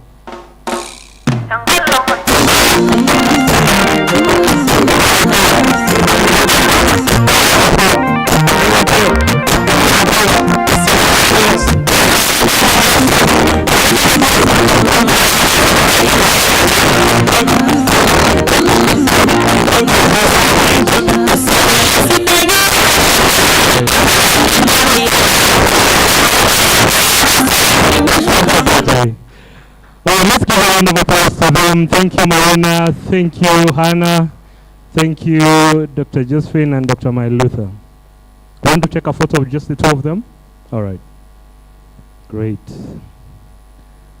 You've been given a mandate.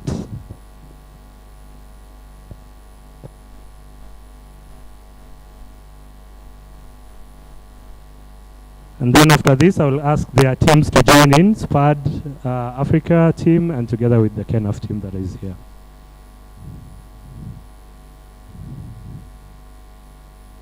All right.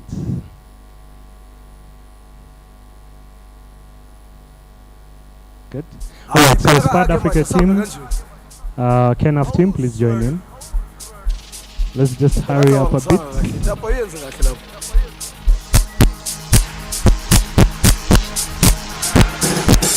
So just flank them on either side.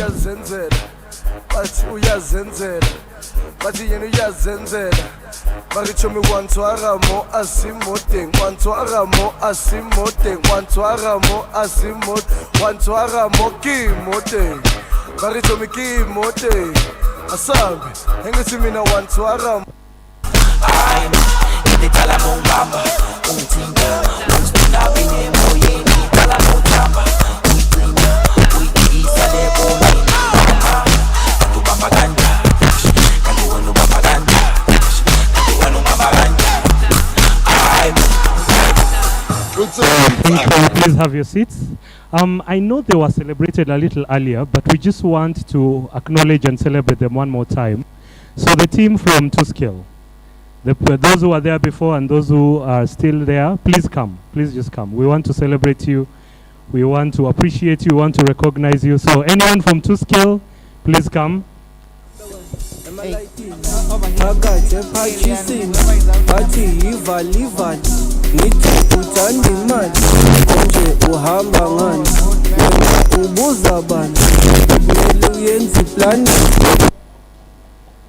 Where is Andre sitting?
Hold the stick. Put your hand in.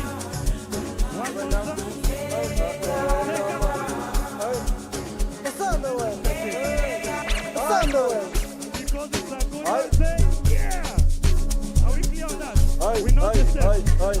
1, 2, DJ on the beat. Everybody bless the ball. One last time, bless the ball. Hold your stick. It's on the way. Hold your stick. Hold your stick.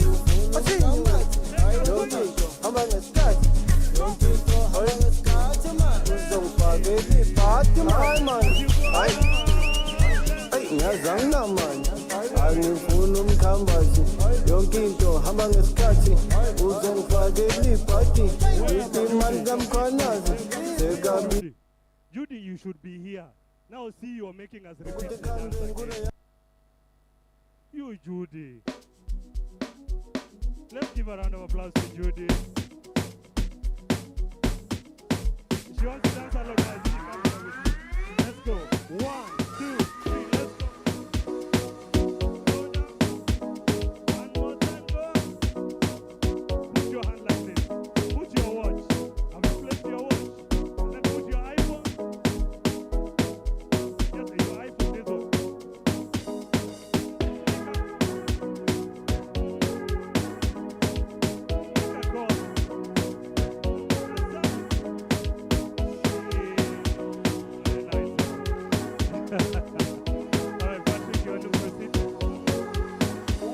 Alright, so 2SCALE, we haven't taken a photo. We were just dancing. Caro, you have disappeared and we want to take now a photo. Alright, all the consortium partners, Bopink, IFDC, SNV, please come. SNV, Bopink, SNV, all the consortium partners, please join us on stage so that we take a photo. IFDC as well. You see Oga over here. Do you guys see Oga over here? You want to chop money, he has more money. He's the guy to go to. All right, and all the consortium partners here? All right, oh, they're still coming. Please, let's take a photo together.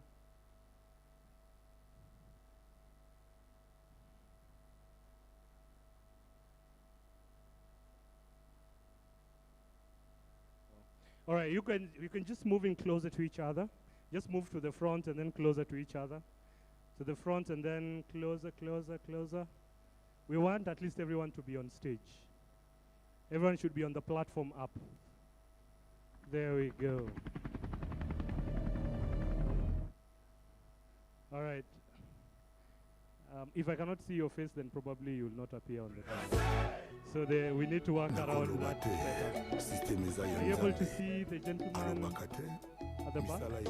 You can only see his back, yeah? So, my brother, if you could just move to where Sebastian is. I think there's a bit of space on that end. We cannot see you. You go where that side. Even you, we are struggling. We are trying to find you. Where is Michael? Which Michael? Where is Michael? Oh, me. Oh, you want to sit here? Oh, standing here. If you can sit, it's okay.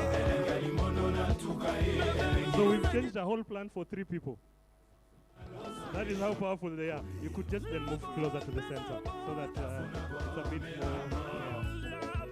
There you go. You could go to the other side. Oh, even practical. Okay, great. Make sure there's no space. Just move, yeah, so that it's closer to each other. And now the rest of us can just move in closer so that we can all be seen.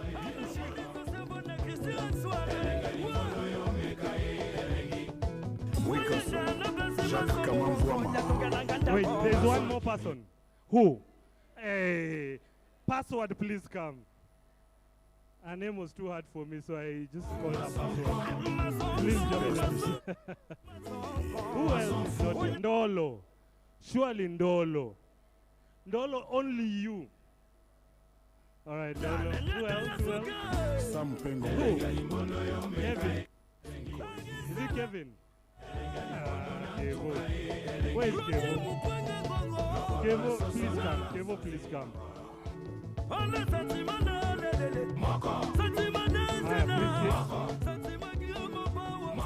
That would be the best photo. Alright, so let's have that photo. I think everyone is here now, right?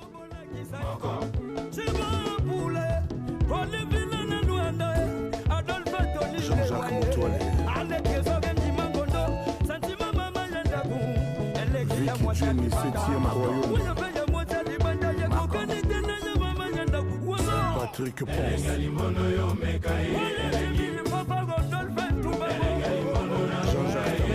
Thank you so much. Please have your seats. We are not yet done. We still have 10 more speeches before we conclude.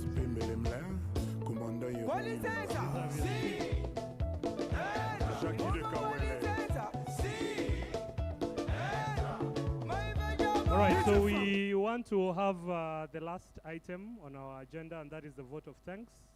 Please allow me to invite Anthony Murithi from SPAD Africa to come and give us the vote of thanks. Let's give a round of applause to Anthony.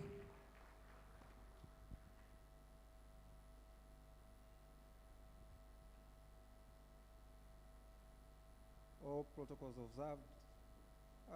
Good afternoon. As he has said, my name is Anthony Murithi from SPAD Africa. So as we come to the close of this important 2SCALE handover meeting, it is my great pleasure to deliver the vote of thanks on behalf of the planning team. First and foremost, we wish to express our sincere appreciation to our guest of honor, His Excellency Hek Jan Baker, the Ambassador of the Kingdom of the Netherlands to Kenya, for gracing this occasion with his presence and for the continued support and partnership of the Netherlands in advancing inclusive agribusiness across Africa. We also extend our heartfelt gratitude to Susan Mangeni, the Principal Secretary, State Department for MSME Development, for inspiring remarks, for the government's steadfast commitment to creating an enabling environment for small and medium enterprises to thrive. Our deep appreciation goes to the Embassy of the Kingdom of the Netherlands, the donor for the 2SCALE program, for your vision, your trust, and continued investment in inclusive agricultural transformation across Africa. Your support has empowered thousands of farmers and agribusinesses to unlock new opportunities for growth and resilience.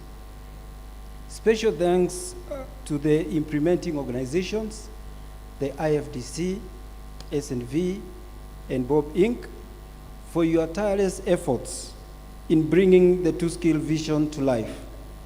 Your combined technical expertise, dedication, and innovation have made this program a model for inclusive agribusiness partnerships.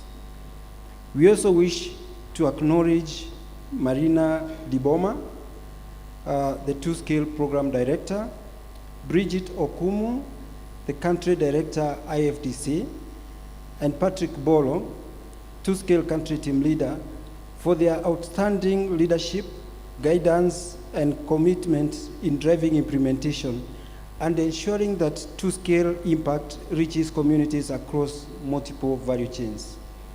To the entire 2SCALE team, we salute your unwavering commitment, creativity, and partnership over the years.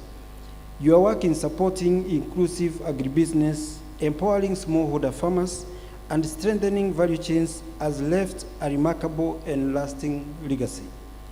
We also extend our appreciation to the business champions, Meru Dairy Union, Sweet and Dry, Shalem, Batian, Tegemeo, KDPL, Moya Rice Growers Multipurpose Cooperative, and all others who have worked closely with 2SCALE.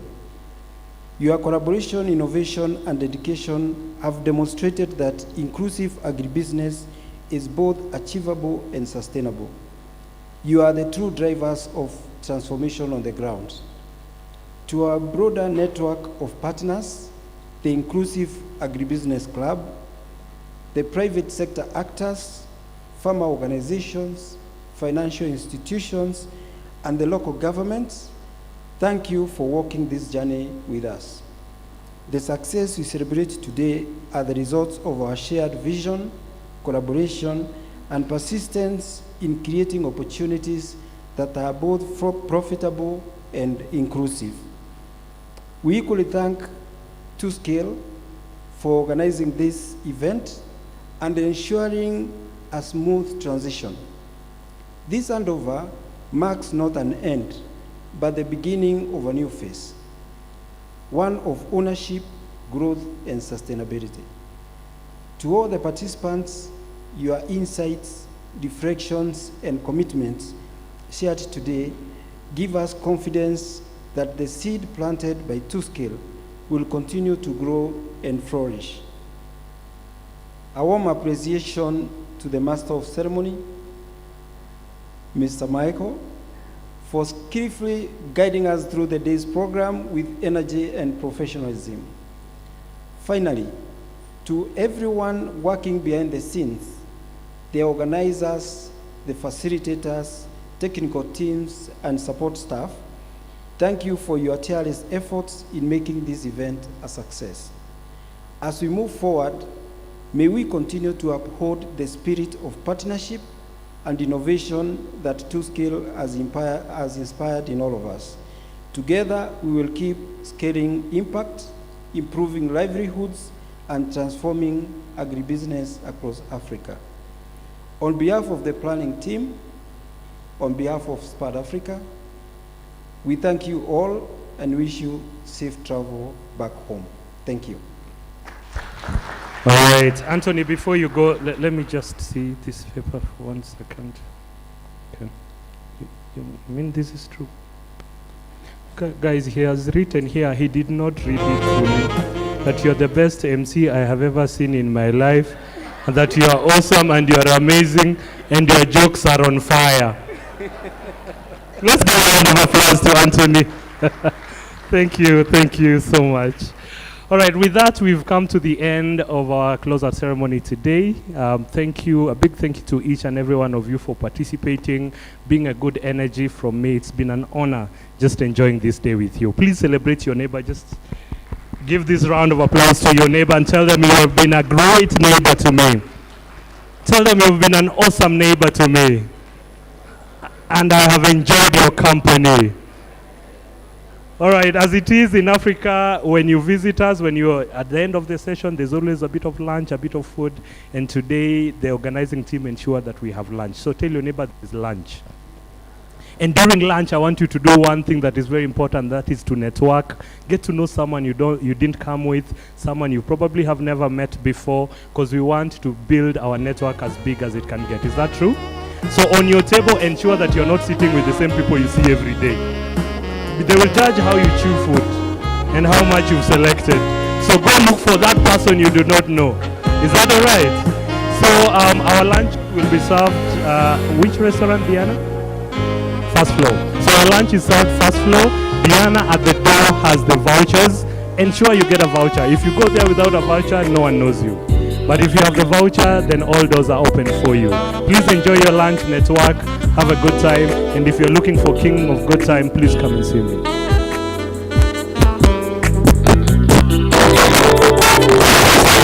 Exhibition is open. Mercy, I forgot. You know, when people were giving away the things they were giving me, I did not receive.